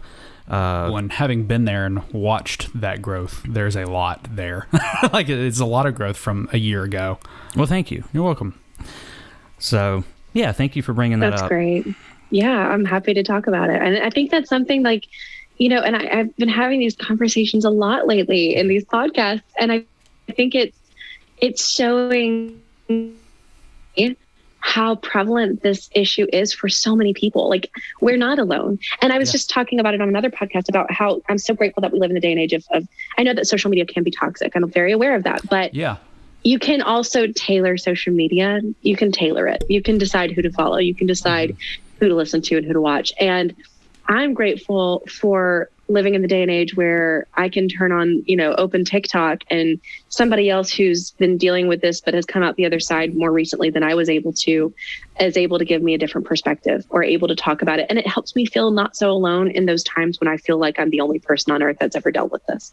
And I know that's not true, but illogical reasoning isn't, that's part of depression. Yeah, and it's part of it. You don't see clearly. Nope. Yeah, there's nothing about it that is logical. Yeah. For somebody, it's crazy. Like TikTok, I agree. That is an amazing place to go, and people can be really, really open and vulnerable, and I appreciate that. Yeah. I think it's important, and I think that's why I have become such an open book, because I was so afraid to let anyone see. I talked before about my perfectionist tendencies that I used to have. And of course, I still have them. They're there, but there has been such change, because I used to be a perfectionist because I had to be. I was in an abusive situation where nothing was ever good enough. I was also undiagnosed ADHD, so I felt like I had to make up for everything. I was one of those quote unquote gifted kids, so I felt like I had to constantly live up to that title. And I put a lot of pressure on myself because of all of that. And so another thing that I would do was I did not talk about my struggles. I didn't talk about the many nights I spent bawling alone in my bathroom, in my closet, so that, the clothes would muffle the sound of my tears. I didn't talk about that to anyone, because I had to be this Shanna, or Morgan at the time was my middle name, is what I went by. I had to be the Morgan that people could go to and trust. I was the person that people went to talk about their problems. I was the person that people went to when they got drunk at a party and needed somebody to pick them. I was the fixer. I was the fixer, and I was the person that, parents could trust. And even though my parents had issues with that, even though they didn't have a reason to, I was that person for people. And I didn't understand how I could allow myself to feel those feelings and be vulnerable and be imperfect without letting people down. And I've realized through the years and through all of the development that I've had and all of the self-exploration and research I've done into mental health and psychology in my own way, I've realized that it's so much more helpful to others for me to show my imperfections and my struggles, and for me to show, I'm doing all this stuff, and it looks like I'm just constantly on my hustle or whatever. But there were weeks just in September that I could barely get out of bed, and weeks that I wasn't doing all of the work I was supposed to be doing every day, or that my partner had to help pick up slack because I was either in actual physical pain from the endometriosis that I have, or I was in emotional pain, and the depression got me. It was just, and a lot of times those go together. So I just found that even though it used to make me uncomfortable, the more I talk about it, the more I open up, the more I answer questions honestly and with genuine intent to help or to be honest or to just be vulnerable. That I've gotten so many beautiful messages, and so many people have reached out and told me how it's helped them in ways I never could have imagined. And that's why I will continue being open book, being, vulnerable about it, answering questions when I can. So that's why when you asked earlier before I think it was before we started recording, you asked if I had anything I didn't want to talk about or anything sensitive. And I really appreciate that you're so kind and thoughtful about that. But I usually never give any of those caveats because I want to answer any question you have. I want to be somebody you can get to. Yeah, that's awesome. And I know I appreciate it. Just, I don't know. I think it's stuff that needs to be spoken about more. I think people could stand to be a little more open. Right. We're not alone. Yeah. I think that's the takeaway. Absolutely. I believe one of the biggest contributing factors or one of the starting points is feeling like you're isolated. Yeah. And, having that isolation factor just, man, it can be a scary thing feeling like you're, like you said, like we're all alone. Mm-hmm. So being able especially like you during the pandemic. Yeah. Right. Well, and it's crazy with social media, like how much it connects us, how much you can still feel alone even with that connectedness. Like it's still very easy to isolate yourself despite that. Like, right. Well, and I think, that reminds me because a lot of people, and I'm not saying that you're doing this at all. Yeah. It just reminds me of something I've been thinking about lately where we tend to look at social media as kind of impersonal.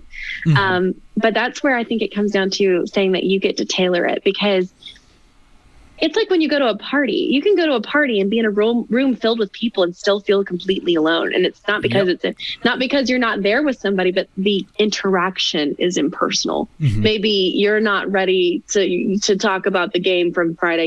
You're ready for either deep discussion or quiet, and it's one of those things where when you're in depression and you're going through an episode, you're also, you're feeling isolated. So you're self-isolating a lot of times. Like I hermit.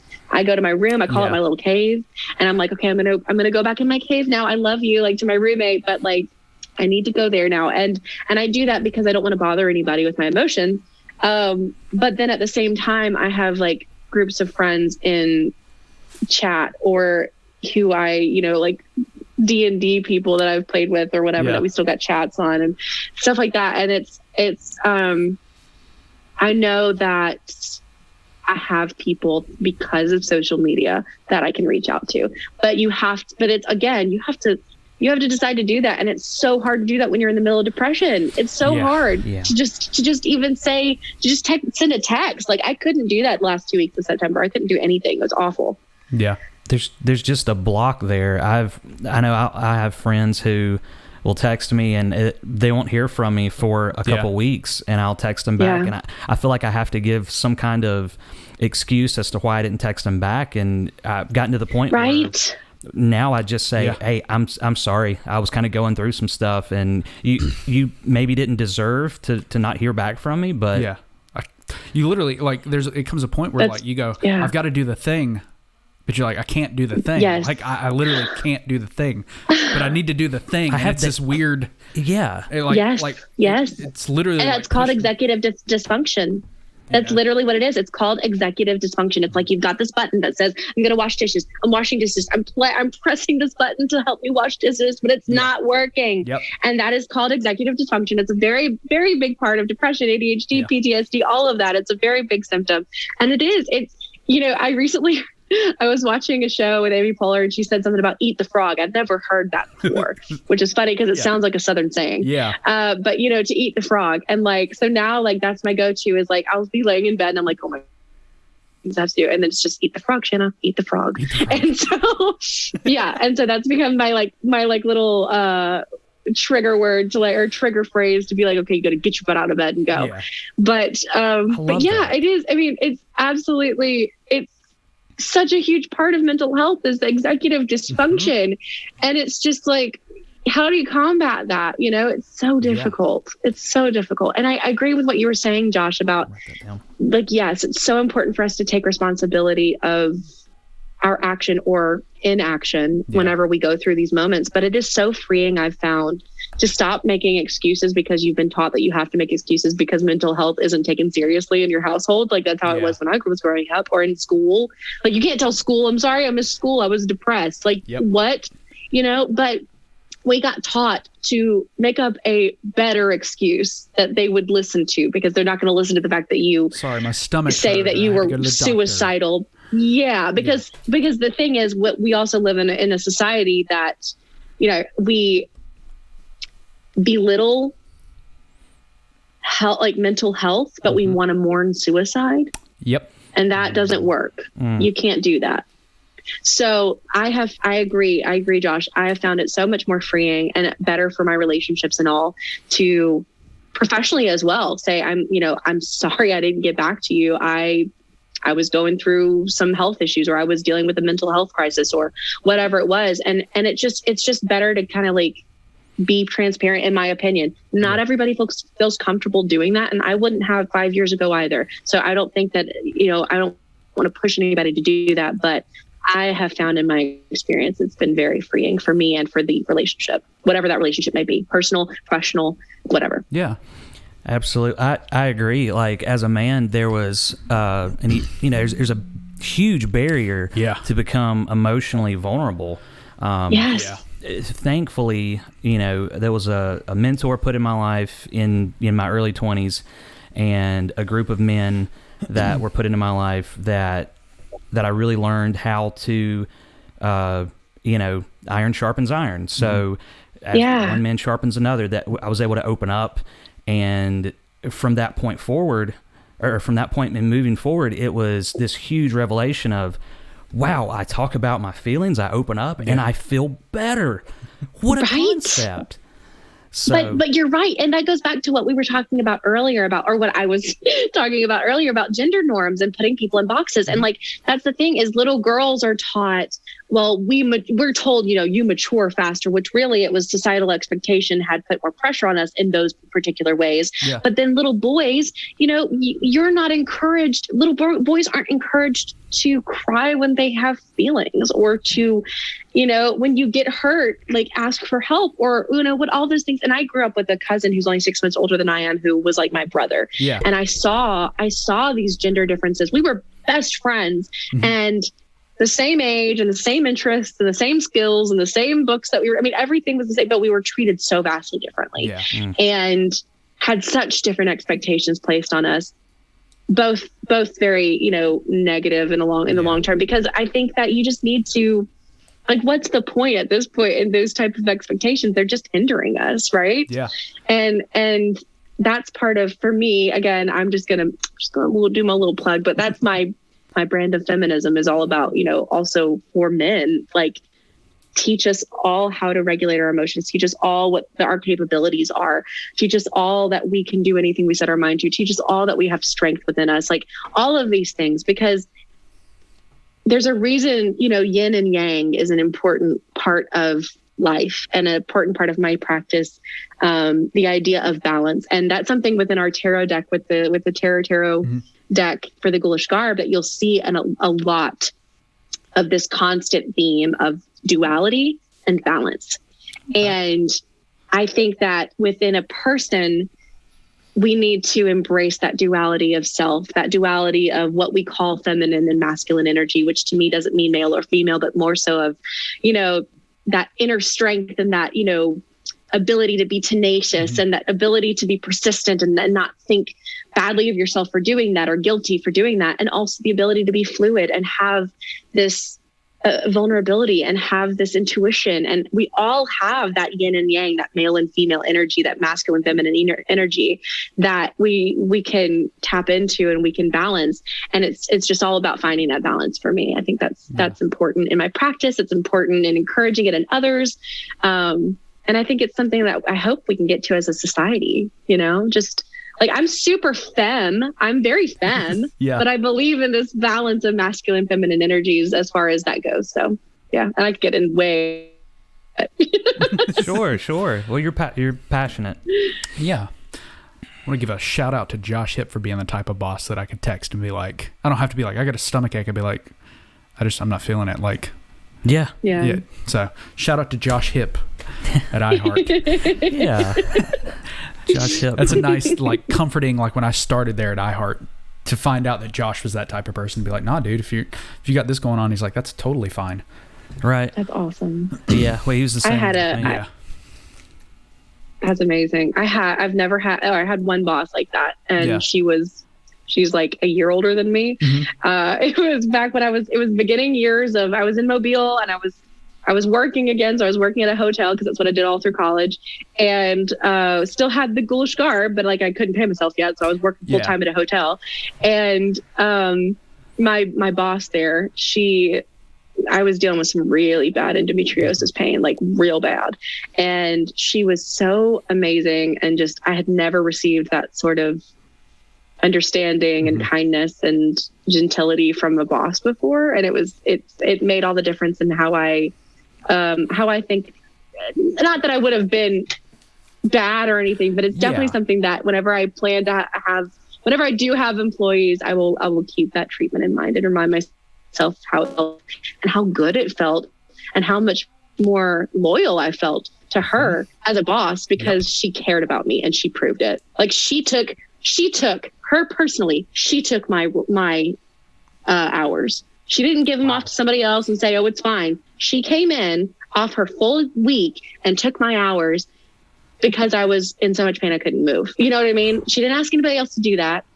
Like that meant the world to me, and it made me so much more loyal to her. And we're still really great friends to this day. Like I was just over at her house a few weeks ago, so she's great.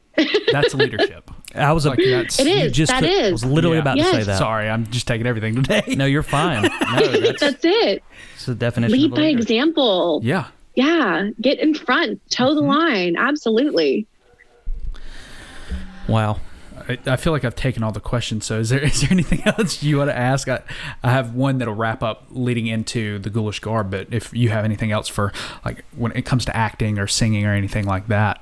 Well, just, why everybody, or why some people might be tuning in, just growing up as a Stoker, and like, when did you find out about your lineage, and just, I don't know, anything that you didn't dive into earlier that maybe you can share with us about the macabre side of you. Exactly. Sure. I guess this is a perfect bad to get into that and the ghoulish garb and everything else in between. Perfect. So, okay, you'll have to forgive me. This is the 4th podcast I've done today. Wow. So I'm trying to remember. No, I'm having a great time. I feel like I've just been having coffee dates all day. I'm loving it. Nice. So it's great. I really do enjoy speaking with you all and getting to know each of you, and everybody's different. Every show is different. All the personalities are different, and I'm having just the best time meeting everyone. So this is great. But I will have to ask you, did I already tell you about my learning about it when I was in 2nd grade because I was writing a story? No. So you touched on just kind of briefly kind of how, like, where you fall in the tree and then who you're that's right. That's it. Okay. Okay. Thank you. I've told the story a lot, so I'm trying to remember. Okay. So it is something that has been passed down through generations of just being told about it. And like, we had a family Bible that had, one of his cousins' names in it. I can't remember who, but somewhere, we've got a lot of different little things scattered around many houses in Alabama that show our lineage. And it's just kind of something that's always been talked about.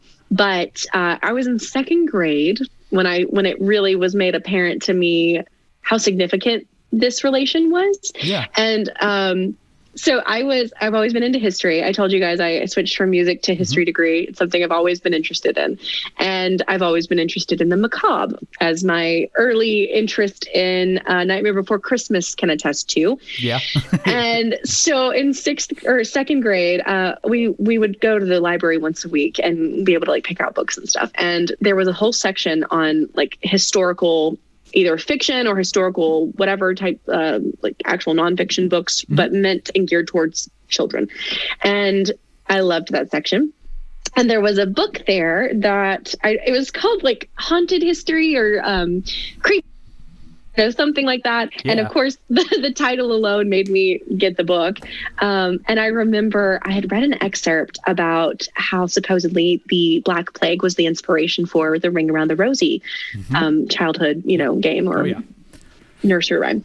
And so I was fascinated. I talked about it for weeks. I mean, I was just like, it was my anecdote. It was my go-to where I'm having a conversation. Most likely it's with an adult because kids don't want to hear about this. Yeah. But I'm having a conversation and I'm going to be like, oh, did you know? I'm in second grade. Okay. I'm like 7. Did you know that the Black Plague? Yeah. It was because of the sores and they smelled so bad. They put posies in their pockets. And I'm like this little child, got like a big flower on my 90s hat, I'm just, and talking about death and sores. It's great. So what else are you going to talk about? So, I mean, right. Barbies. No, I liked those too, but I also really liked death. Yeah. So, Death. Yeah, that should be my biography title. Barbies and Death. It should be a title. Barbies and Death. Shanna Stoker story.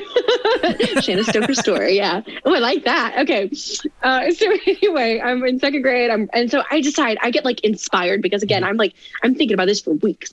And so I get inspired and at this point I've already had paranormal experiences. I'm like, things have happened, I'm aware that there's other things going on. And so my mother said that I was born an old soul. And I think all of that kind of combines into my belief that I've done this before and I'll do it again. I've been here before. And so is that, I don't mean to interrupt you. When you said when you were dead for that period of time and you said, I really liked this one. Is that what you're referring to? Yeah. The life. Okay. Yeah. That's what I assumed, but I'm glad I got that cleared up. It's good for the clarification. I appreciate it. Yeah. And I remember thinking that specifically. I really liked this one. And what was funny is I wasn't in the best place in my life at all, but I like me. I like who I am. And I had the strangest, I'm going to get back to my story in a minute, but last night I made a TikTok yesterday because I got a package from the Warner Brothers Malignant team because they sent me like a goodie package. Yeah, it was really cool. But they sent me a goodie package like to make a TikTok and to talk about it. And I was just doing it and I was watching my video and I've never had this happen before, but I dissociated, and it was the closest I've come to that feeling of realizing, okay, yes, this is my body. Mm-hmm. And this happens a lot since the accident. Yes, this is the body I inhabit, but this is not all that I am. Yeah. Mm. But last night when I was watching this video, it was the strangest thing because I had it on a loop, on like silent, but on a loop. Mm-hmm. And I'm just like staring at it like, that's me. I'm that person. Like, it was the weirdest thing. It's very, very strange. It's kind of like you stare at a word too long and the word just, oh my gosh. Yes. That's it. That's it. It bends and it changes. And it's like, how have I lived around this word for my entire life and not realized how strange that is? Or like, yeah, absolutely. And then it's like, oh, I inhabit this body, it was very strange. And I had to like watch myself with that because there have been times when I've dissociated for days on end, and that's led to really bad depression and like, who am I? And am I here? Is this a fever dream? I'm in a coma. I'm going to wake up. It's been years. Like, who knows? Yeah. But anyway, so, oh man, where were we before that tangent? I was saying something, but I don't remember what it was. Derailed. That's what we should have named our podcast. What was your question? Oh, we were talking about biography, Stoker story. Okay, yes, I was writing a story. Yes, I got inspired by Ring Around the Rosie, Black Plague. Okay, so I decided to write a chapter story. It's going to be a chapter book. Mm-hmm. Okay. I was very excited about it because at this point I was just getting into reading chapter books, which is why it was important that I designated it a chapter book. So anyway, I just thought that was funny. So I'm writing the story. I don't remember anything about it except I was going to name it Rose Red. And then my father found out I was writing the story and he was like, oh, there's already a horror story called Rose Red and it's a movie. And I just remember it had Marnie from Halloween Town in it because I did watch it. I did my research. Yeah. I was in second grade and I was like, let me watch this movie. And it's like about this haunted house and paranormal stuff. Yeah. And, anyway, so I was like, okay, well, I can't call it Rose Red, but I was working on this story. I was on my chapter 3, which is as far as I got. because I have ADHD, and what we do is hyperfocus for a few weeks, and then we lose interest and go to the next thing, right? Yeah. Oh, yeah. So, that's what we do. So, but I'm in Auburn. I'm visiting my family up there, my grandparents, my dad, and I tell them about my story I'm writing and about, of course, my anecdote for adults. And they're so excited. And my grandparents are like, "Oh, you're following in the family footsteps." And then they embellish on that and they elaborate a little bit more and tell me about the significance of it all. And we watched a few different Dracula films and talked about all of that. And it was just really cool because even then, though, it felt like I'm finding out this cool thing that my relative did, but like, not that I have a famous relative, if that makes sense. Yeah. And it's so funny, even to this day, when people freak out at the name Stoker, or they figure it out and they're like, "Oh my God," it's there's such a freak out every time. And I'm, like, I mean, it's just interesting and I appreciate it, but it's funny because it's always been a part of my family. It's just like, it's my cousin, like it's strange. It's a really strange, weird way to look at it. But I think it's because it's something I've known my whole life. And I felt such a kindred spirit with him at such a young age because I was so different and weird and interested in things that grown-ups were very quick to tell me was weird and creepy. And so whenever I found that out, I remember thinking, like, I'm not weird. I'm who I'm supposed to be. Like, it runs in the family. And if somebody calls me weird, it runs in the family. Then, whatever. Like, you're weird. I'm great.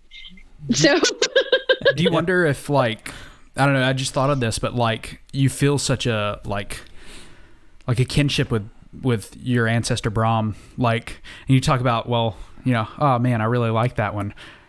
You ever think about maybe what if that was you in a past life, and maybe that's why you connect so strongly and feel that, channel that macabre? I've wondered, because that's another thing. I've had dreams my whole life. And we're going to, we're going to get into this. Yeah. I've had dreams my whole life of being different people at different times in history. Oh, okay. Different genders. Yeah. Different ages. Different lives. Different time periods. Different classes. Mm-hmm. Lots of different things. But I remember I was particularly extremely I was concerned, not concerned, but I was confused is the right way to put that. The first, when I was having very vivid dreams from a male perspective, as a man, as a grown man. And it wasn't until the past 5 or 6 years that I realized, or that I really started working, well, maybe a little bit more than that, maybe like closer to 10 years, that I really started working with witchcraft and energy to the point where I started researching about yin and yang, masculine and feminine energies, because I also have a lot of paranormal experiences and I've done investigations and I've had, I feel things, like I'm sensitive to emotions, and I guess you would say an empath in those ways. But whenever I meet an entity, I usually can feel either a masculine or a feminine leaning presence. Now, that does not mean male or female, though. Yeah. For instance, if I'm feeling something that for me feels more masculine and I'm feeling in that realm, it's fiery or more aggressive, or maybe it's more malignant. And I don't mean that as a negative thing, but if you look at the yin and yang of what they symbolize, what we have called masculine energy has been more aggressive, and what we called feminine energy has been more maternal, more gentle. Yeah. And so in those ways, because that is what I associate with those terms come out when I feel those things, right? So I might feel your presence as a man, even though you are like my partner. He's a man. He's a cis man, right? But he's got a beautiful feminine energy about him. He was raised by women, and he is a gentle, very gentle person. He's got but he's got a beautiful balance to it. And I think that's something that I've leaned into a lot there. Like, I've learned about a lot. And so ultimately, like, getting back to what your question was, which I've already forgotten. If you connect so well with Brahm, because maybe that was you in a past life. Yes. So before I started into that, and I think that's one of the reasons I tried to understand these energies so well. I was like wondering, like, before I even knew what trans was, I was a kid. I was wondering, am I supposed to be in a different body? Or am I gay? Do I prefer women? Is that why I'm having male perspective dreams? And ultimately, and I thought a lot about that from a very young age. So where I'm very confident that I know my sexuality and my gender, you know, who I am as a person. But it is something I thought about. And I remember seeing a documentary on a trans woman and her journey when I was like 9 or 10, visiting my great grandmother. She was taking a nap. Okay. And she was not watching this with me in Southern Alabama. But I remember watching it and thinking, okay, that's not me. But I remember thinking it's totally valid, but like, okay, that's not me. I'm not trans. Like, just because I'm having these dreams, I'm not trans. I don't feel like I'm in the wrong body. I like who I am. And, but yeah, I've wondered that. I've wondered who I am or who I was but ultimately I think it's a soul, and I don't think our souls have a gender. I think our bodies, we can choose a gender or we can choose not to have one.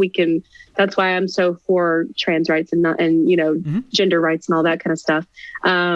Because I do think who we are in our soul and in our core and in our hearts is not bound to the body we live in. And this vessel, let's decorate it and do with it what we will to make ourselves happy, right? If you want tattoos or piercings, or if you feel like you're in the wrong gender, or if you feel like you want to wear nothing your life, whatever you feel like you need to do to make yourself happy, you know, and to express yourself in this vessel and this, you know, rock that's floating around space, then do it. Be happy and don't hurt anybody, you know? Yeah. Well said. Yeah, I was going to say thank you. Left you speechless. It's just good discussion. Yeah. I like good discussion. Makes me happy. You said you had one more? So, I mean, it kind of transitions over into, which we've already done with talking about her ancestors and things like that, but obviously it's Halloween. So it is the spooky season, and I love spooky season. And I was wondering if you had, like, do you have traditions, something you do every year to kind of get you in that Halloween, that spooky spirit, or is it more of a lifestyle year round? Do you have favorite like movies? Because like for me, when it comes to like Halloween and stuff, I'm not as much horror as I am like spooky. So I lean more towards like that campy, like, you know, I love the Friday the 13th series, Nightmare Before Christmas. Yeah. So. Me too. Okay, so I'm both. Okay. Yeah. Well, here's the thing. Ever since I was a kid, again, I loved Halloween. Yeah. And so I remember being in elementary school, and like at the beginning of class, you had to write your date on the top of your page, right? And I remember every year, October 1st was the most exciting day because I got to write October 1st, and there were ghosts on the wall and bats. Yep. And I was just, it was great. So, you know, I realized though, but it always felt like it was so short. Christmas felt like 3 months. And I was like, why is Halloween only 1 month? Yeah. And really it's only like a couple days because you're not celebrating a lot when you're a kid all month. You're just seeing decorations until it's time for candy. And so when I got into college is when I was like, I felt the spookiness. I was like, August 1st. And I was like, okay, I'm doing it. I'm about to decorate. So I went out. And luckily stores already had stuff. And so I was like, okay, I'm gonna go ahead and decorate, because if I'm going to give myself 3 months of Halloween. Okay. Oh.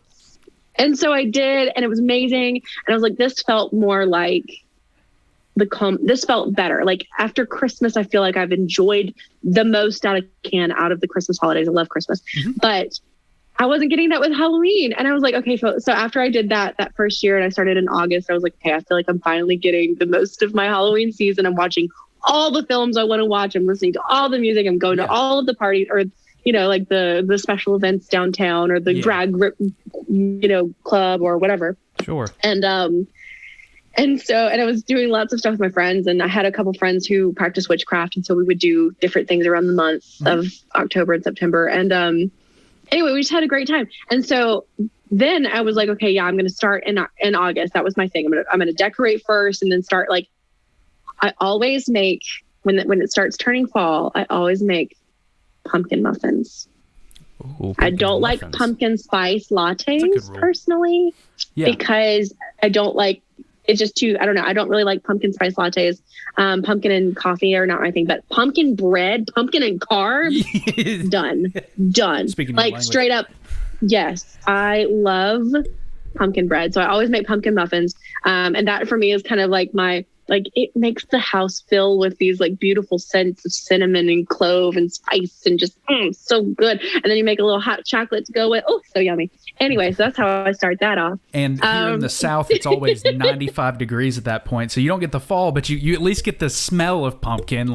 Yeah. Well, and then I crank my AC is always at 68 degrees. Okay. So it feels like I fall get cozy. in the house. I literally when I'm not doing interviews, I have this giant, it's called like a Sherpa thing. Yeah. It's this giant oversized Sherpa blanket hoodie that I wear that my cat's like always in my corner of my arm, suckling and having a good time right there. And I've got my hood on and I'm just working. It's pretty funny. Pretty great sight to see. But no, I try to look a little presentable for these things. But anyway, yeah. So ever since the business launched in 2018, let me just get back to the actual question here. Ever since the business launched in 2018, it has become very much more easy to keep it as like an all-around lifestyle every day. And I appreciate that because I love it so much. And I've changed a lot of my, I've realized how much the aesthetic plays into it. So I'm going to show you if I can. Oh, look at this lamp. Nice. And I don't know if you can see the base of it. It's got a little, I call him Frederick. This my little spider. What's his name? But I try to Frederick. Wait. Oh, there he is. That's Frederick. He has a little clan. Oh, can we see it? He has a little clan up here, but they're not as cool. Yeah. But I try to incorporate a little bit of kind of that goth Halloween Victorian feel into my home. I watch Halloween movies all year round because they really genuinely make my heart happy, and I need that a lot of the times. I listen to music that gets me in spooky moods. It's usually metal or the Monster Mash, classics. Yes. Yeah, One-Eyed Purple People Eater. That one, that's good. I used to have anyway, but yes, I'm not gonna get into that. But yes, I have a lot of things that get me in the spooky season, but typically, especially the past 3 years with the business, it's just kind of perpetual, and I really like that. I like it a lot. Nice. You created your own environment. Yeah. And it's a holiday all about self-expression and self-exploration, and I like that. Yeah. So that's a good point. I never never really celebrate it like that. Right. That's awesome. That's so cool. That might be why I like Halloween so much. I'd never put that together. Well, that, and you don't have to go to family functions. Yeah. That's right. I don't go to them anyway. What other holiday do you have that's as big and that you can just, party or stay home and watch horror movies and still have just as much fun? Right. That's true. And if you want your inner circle or, your friends, you can invite them over. Yeah. But it's totally up to you, and it's not obligation. Yes. Right. Yeah. They're there because you want them there. They're there because they want to be there. Yep. It's not a forced family event. Yes. So moving on to the ghoulish garb, can you explain to our listeners just exactly what that is? Now, you do it in your own words. And a little history lesson, if you don't mind. How did it come to be? Absolutely. So the Ghoulish Garb, I am the co-owner and co-operator of that business. We are focused on creating unique designs that are specifically geared towards the witchcraft and horror community. Very much who I am in shirt form, basically.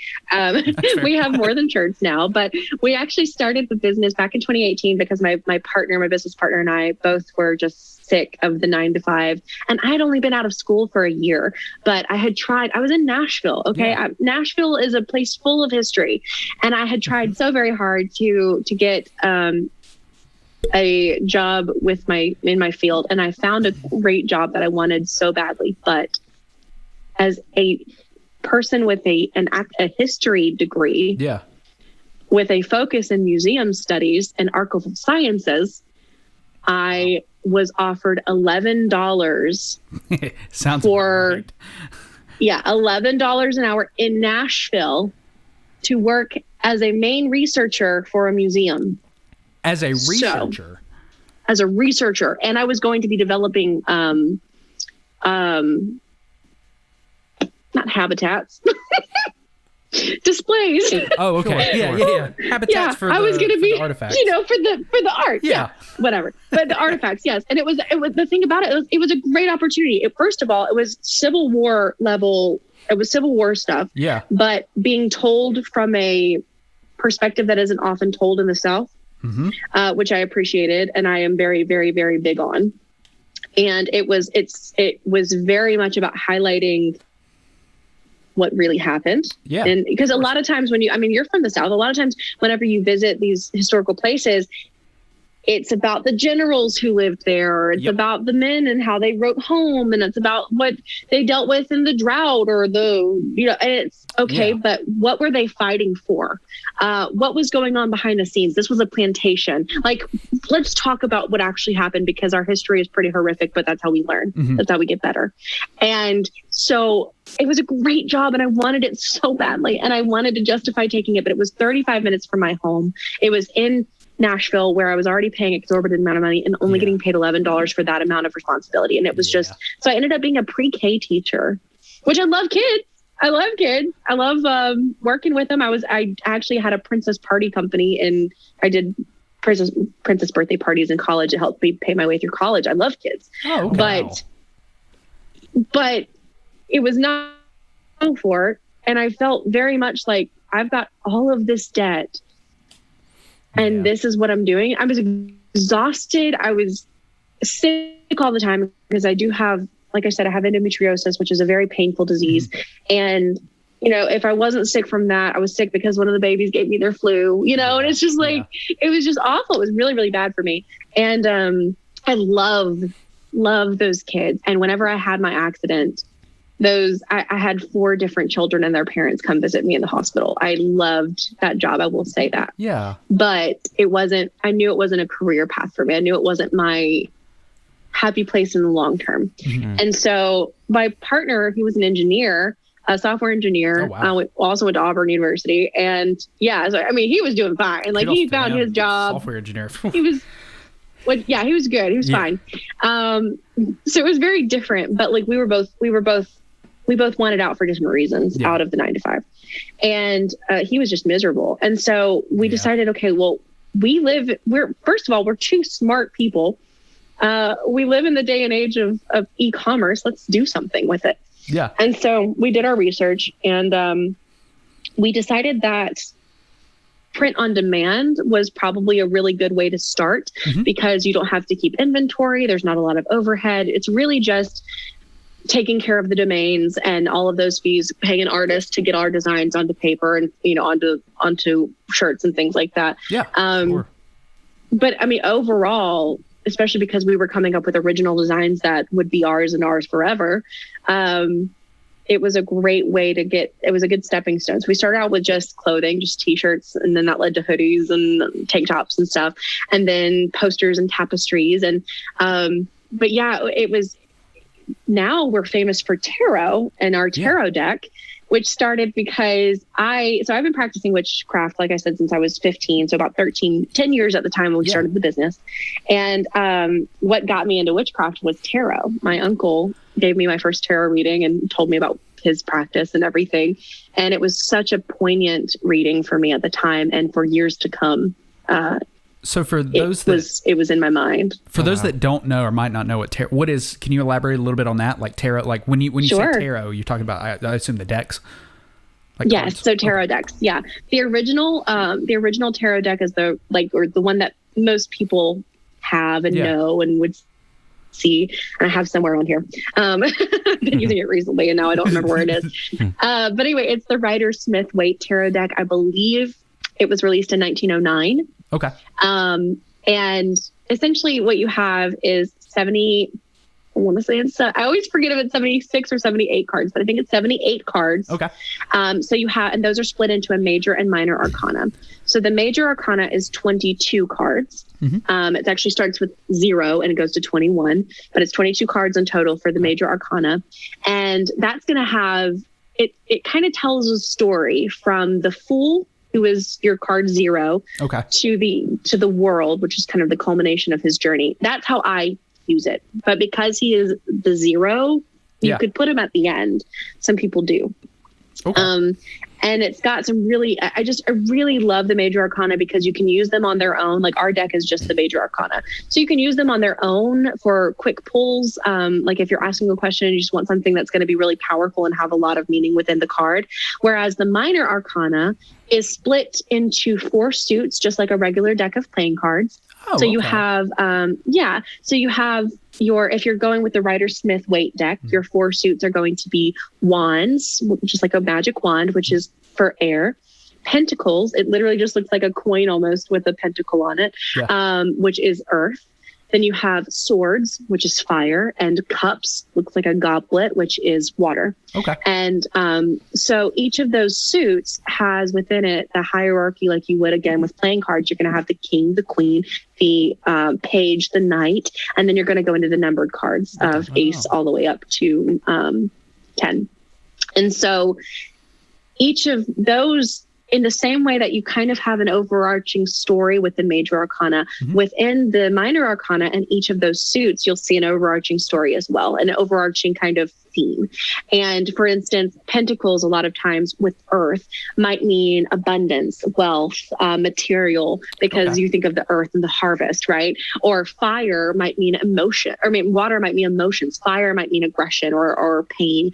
So that's where all of that kind of sets in. And the thing with tarot is, I wrote the guidebook, most of it. My partner helped a lot too, but I wrote most of the guidebook for our tarot deck. Okay. And a lot of people, myself included, when I was learning tarot, will like take this tarot guidebook that's with this deck as like the Bible. Like you have to memorize it. It is their only interpretation is what's here, right? What the artist put. But the thing about tarot that I love so much is it is all about being inclined into your own intuition and tuned into it and listening to it. So like I might have put that the reason that we included this decrepit tree was because of, so and so, but you might see it as immediately the first thing you see it because of the context of what you asked is something about putting down roots. Yeah. That's telling me family. That's telling me, and it's about your intuition. It's about listening to what I believe the spirit, is guiding me to help to understand. Sounds like a lot of energy. A lot of energy work. Yeah. And that's what whenever I'm doing a reading for somebody, I do a lot of mutual meditation at the beginning and let me know what your question is in exact words. And we're going to think about this exact question in exact words together. We're going to put our energies together. We're going to meditate on it for a moment. And you let me know when you feel the energy is ready, when you feel you're ready to pull the cards, and I'm going to lay them out for you. And then I want you to put your hand over it and just see if you feel a pull of energy. Yeah. And that's something that any muscle, anything, you have to learn when, how to, how whenever you I don't know, you both seem like you understand working out, right? So whenever you get into the gym, well, you know what I mean? You get into the gym and you're like, oh, that's a new muscle I didn't know I could isolate. Oh, well, yeah. And it takes a while to isolate this muscle, but you learn eventually over time how to more easily isolate that muscle and how to more easily trigger that muscle. In the same way, it's a mind-muscle connection. And in the same way and this energy work, this work that I do with witchcraft and tarot and intuition is all about that mind-muscle connection and and realizing I have control over this muscle, over this door I'm opening and closing. I just have to learn how to do it and how to do it in a way that's healthy for me and whomever I'm working with. And so, that's the best way I can describe it. Yeah. And I think that's I try to describe things like this in a way that's understandable beyond the psychic people realm. Sure. Well, because it is something I'm now. Yeah, that helped. No, that was well done. Yeah. Well, and I know I don't sound like it probably, but I am a skeptic by nature. That's why it took me so long to accept my abilities, whatever you want to call them, or my sensitivities.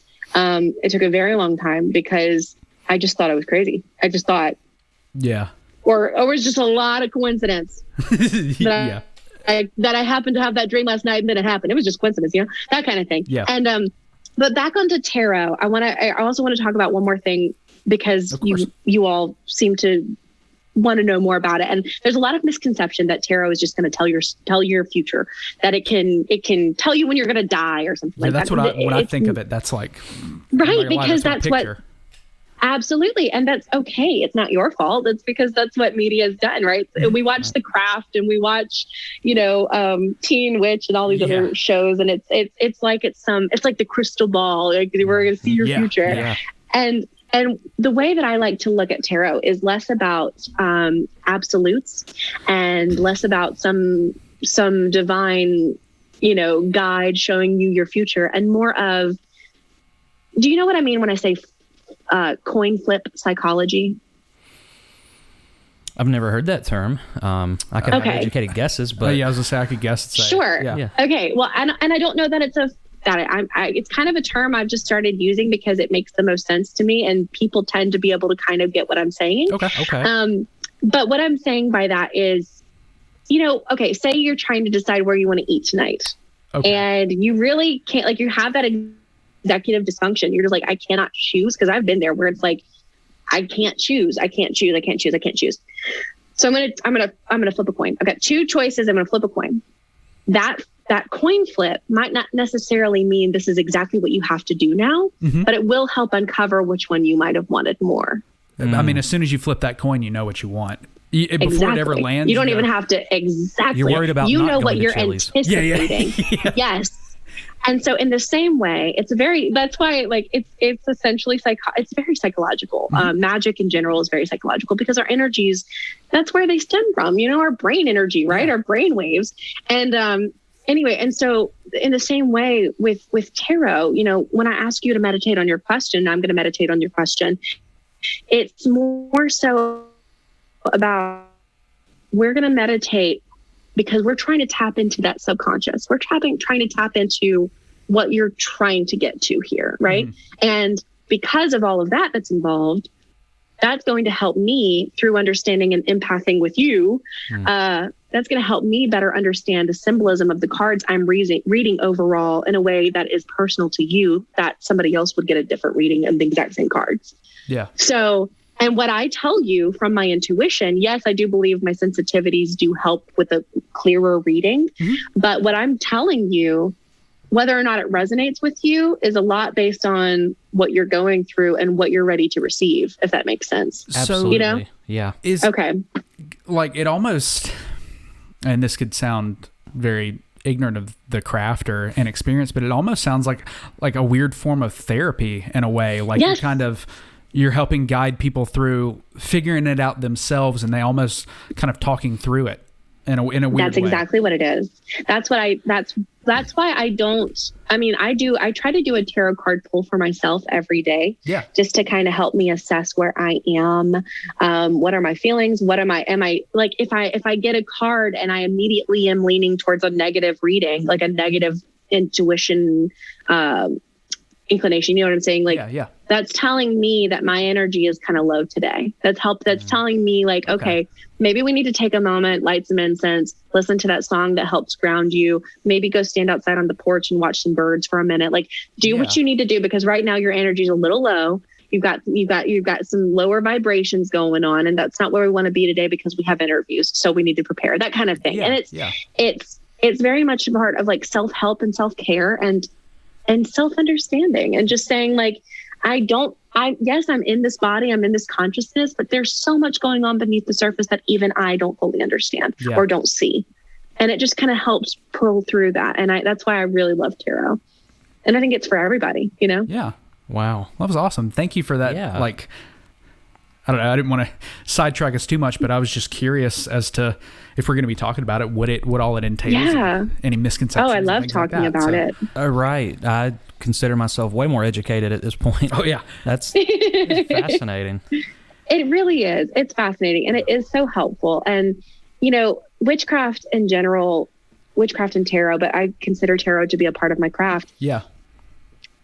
It has helped me. Gosh. It's just really helped me.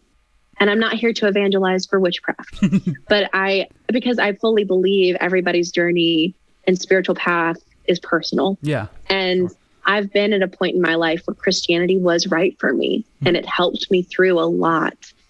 And I'm grateful for that time in my life. But I knew, in the same way that I knew, like, I loved my pre-K job and I loved those babies and I had so much joy from that. And it was such a good part of my experience and a learning thing for me. Mm-hmm.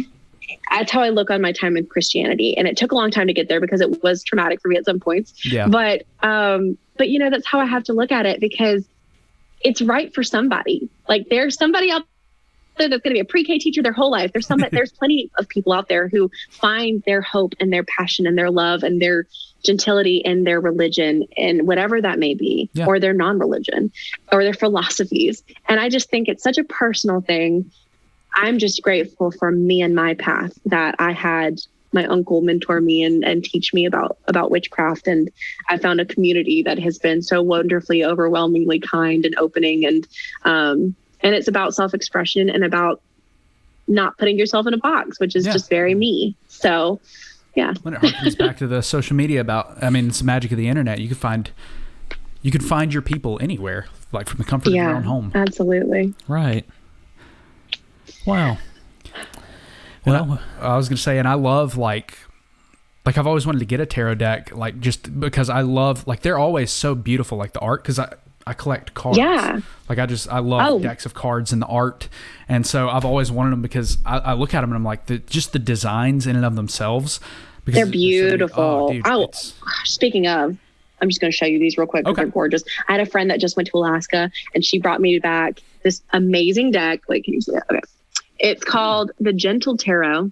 And it was designed and written and everything completely by Indigenous people in Alaska. Oh, wow. And it is absolutely stunning. Look at that. Oh, wait.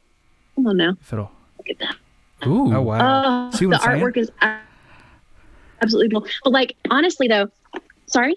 I was telling him, I was like, see what I'm saying? They're just the art is just... art. And it's so different. Every deck is so different because every artist is different and everybody's practice is different. Everybody's interpretation is different. Like, our stuff is focused on kind of translating the Rider-Smith-Waite deck into a different genre.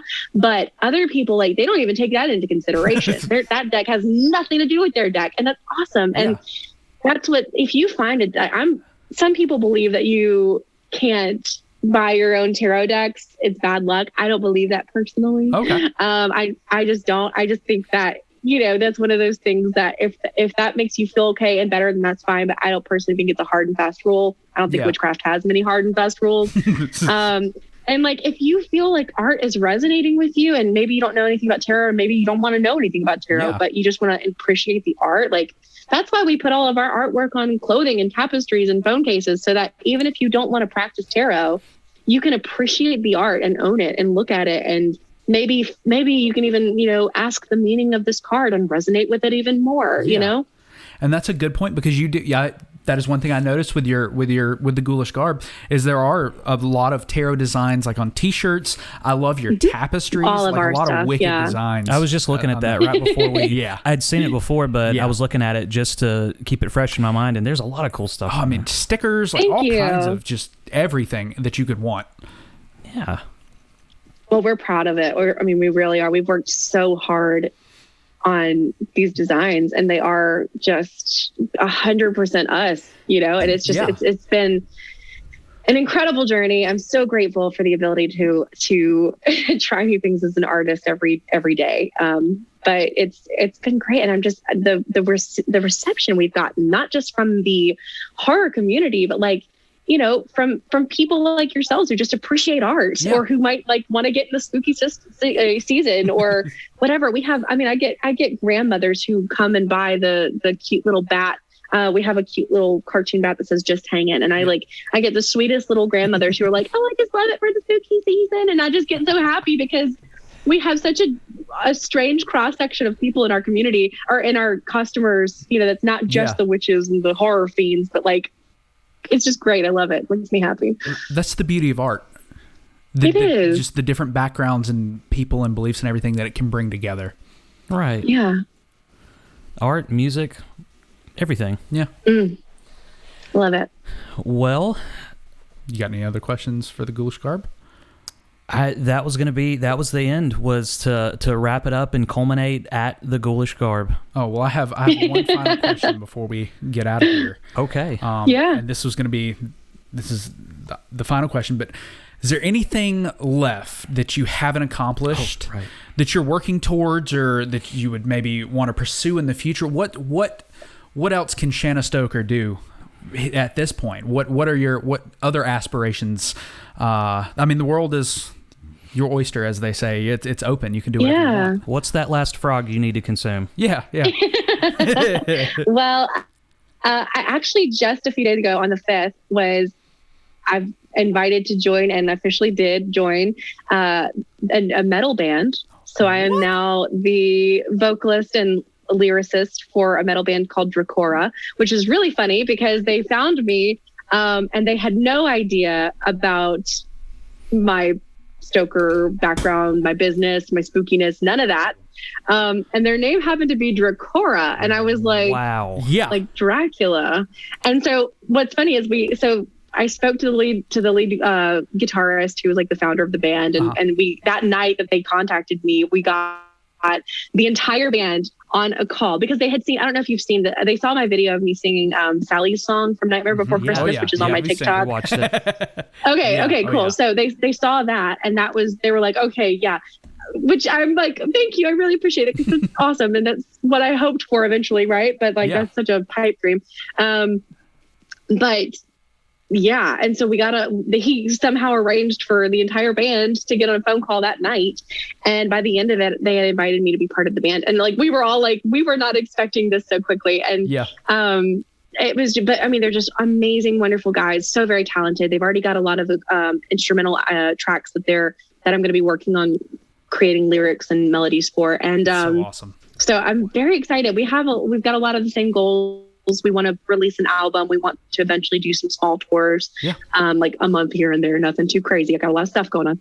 But we have a lot of the same aspirations, and I'm excited to see they've got great experience. They're all professionals.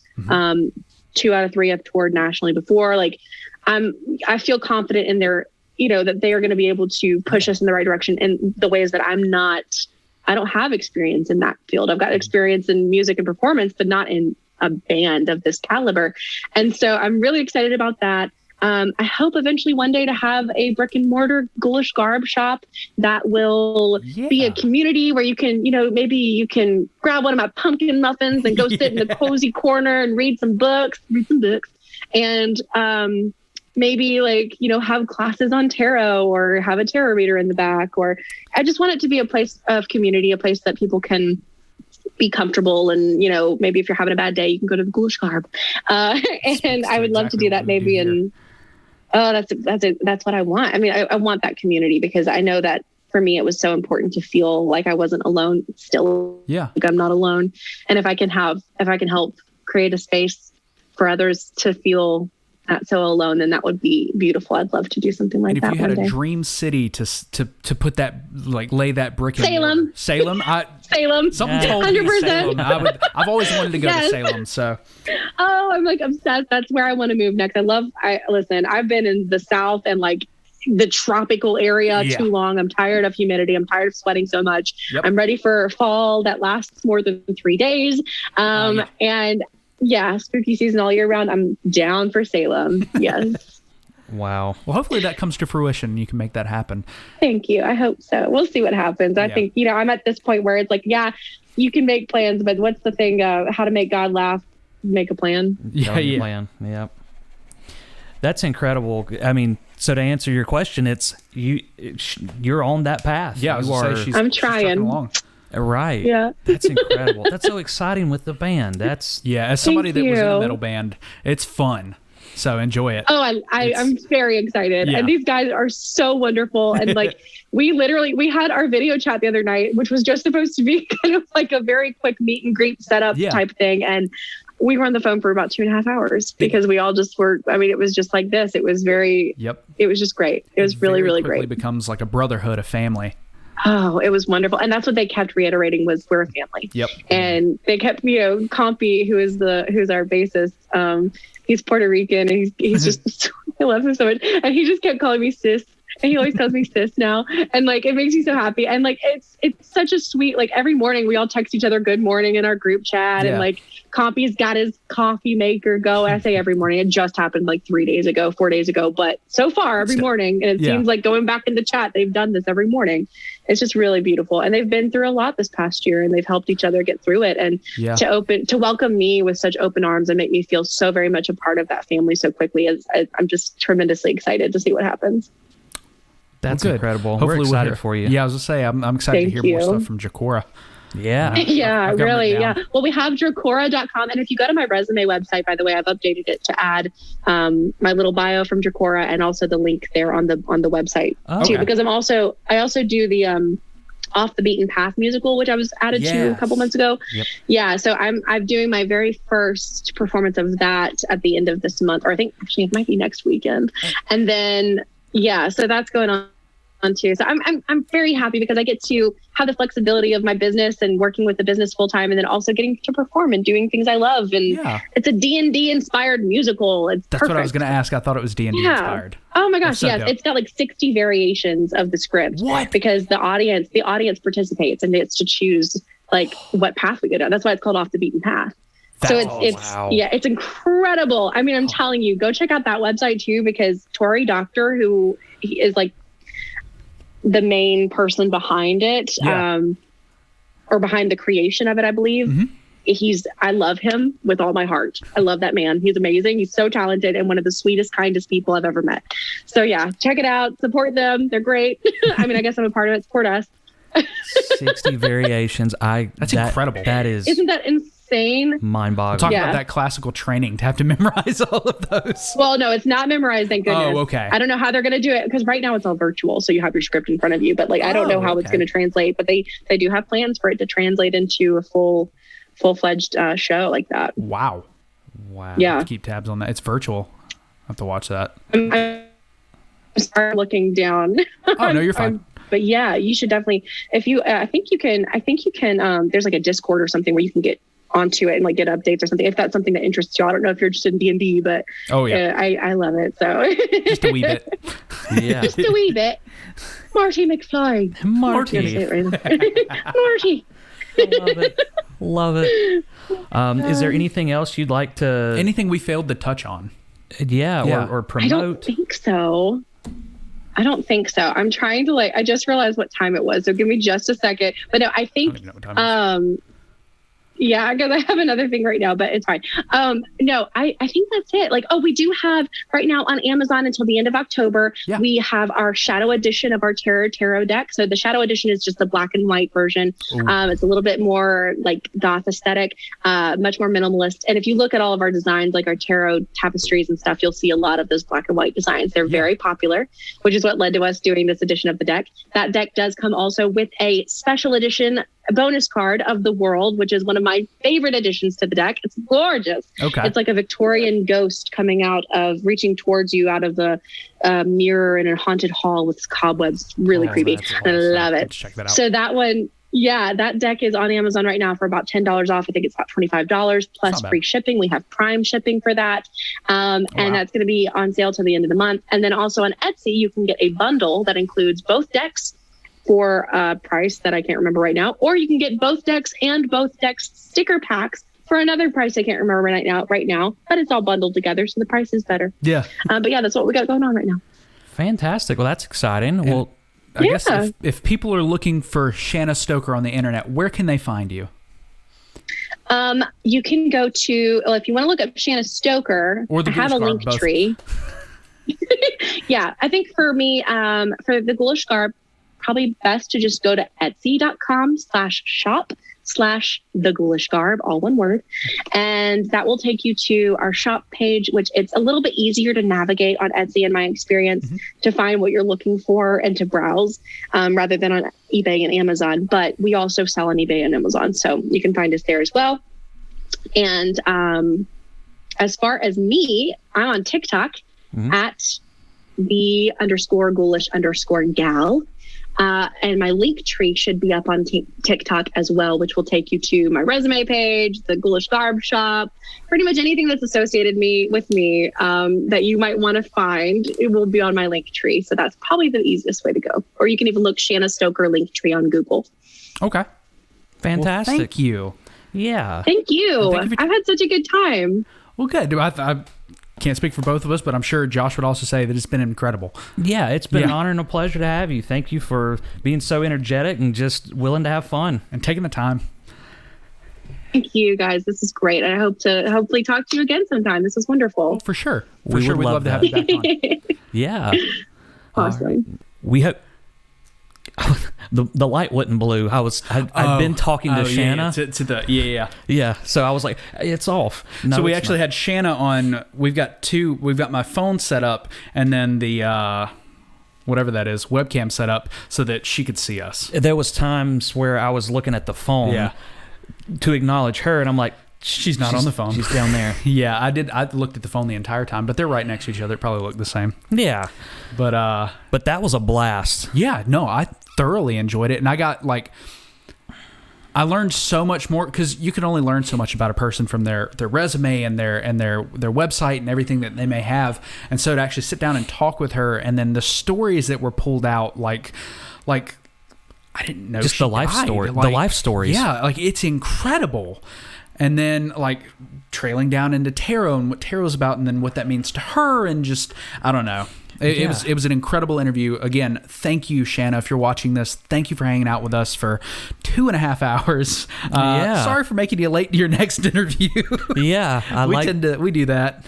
Yeah, well, she said that we're her fourth interview of the day, and it's her fourth podcast that she has been an interviewee on.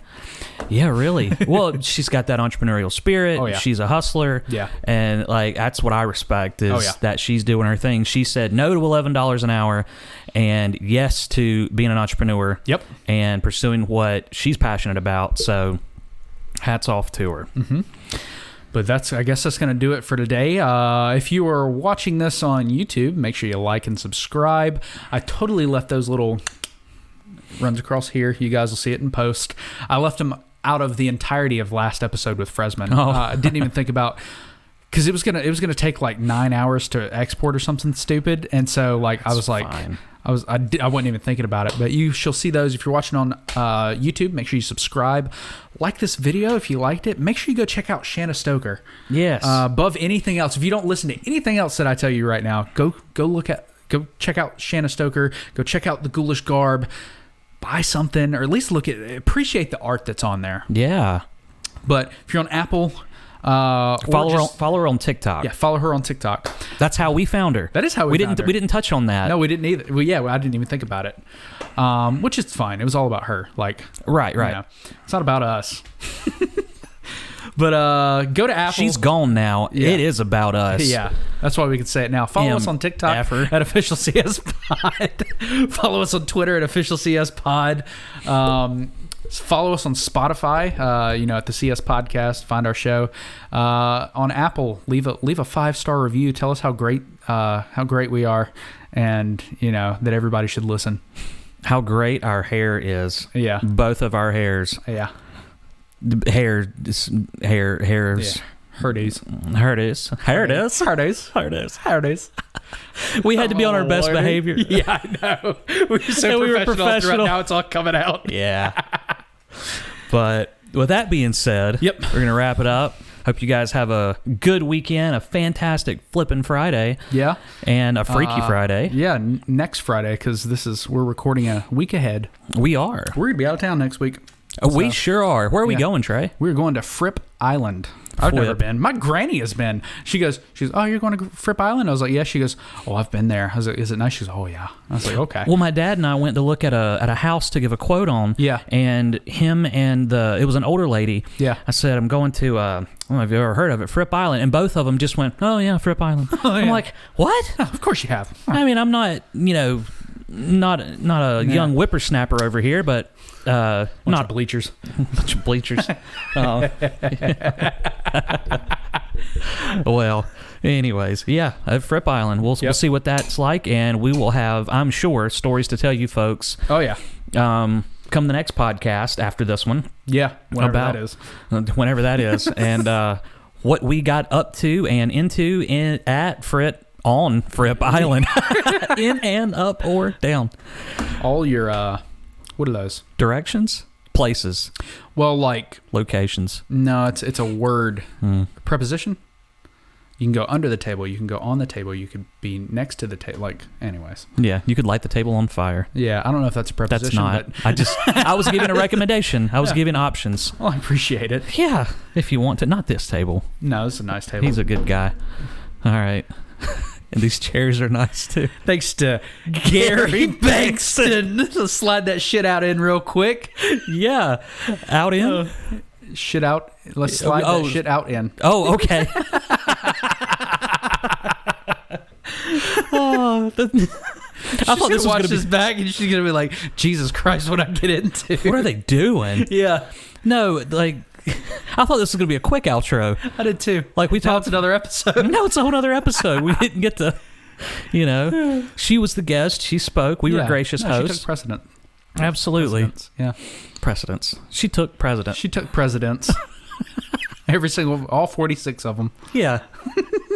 Glad you knew how many there were. I think it's 46. I don't know. I don't keep up. I stopped keeping count a long time ago. Yeah. Yeah, once the fourth or fifth one existed, that's too high for me in my lifetime. Yeah. I'm like, I don't. That's too damn high. I'm tired of this, Grandpa. That's too damn bad. You keep digging. All right, get us out of here before we get in trouble. All right, with that being said, I've been the Scottish Hush Puppy, and I got some food to go eat.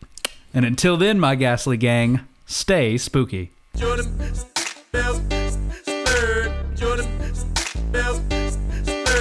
Create shit. Build anything. Make it real. I've been getting dirty money, Jordan Belford. Stacking penny stocks while I'm flipping these birds. Sipping on Ciroc, trip 'em up with the words. I done popped the molly and I think it's be my third.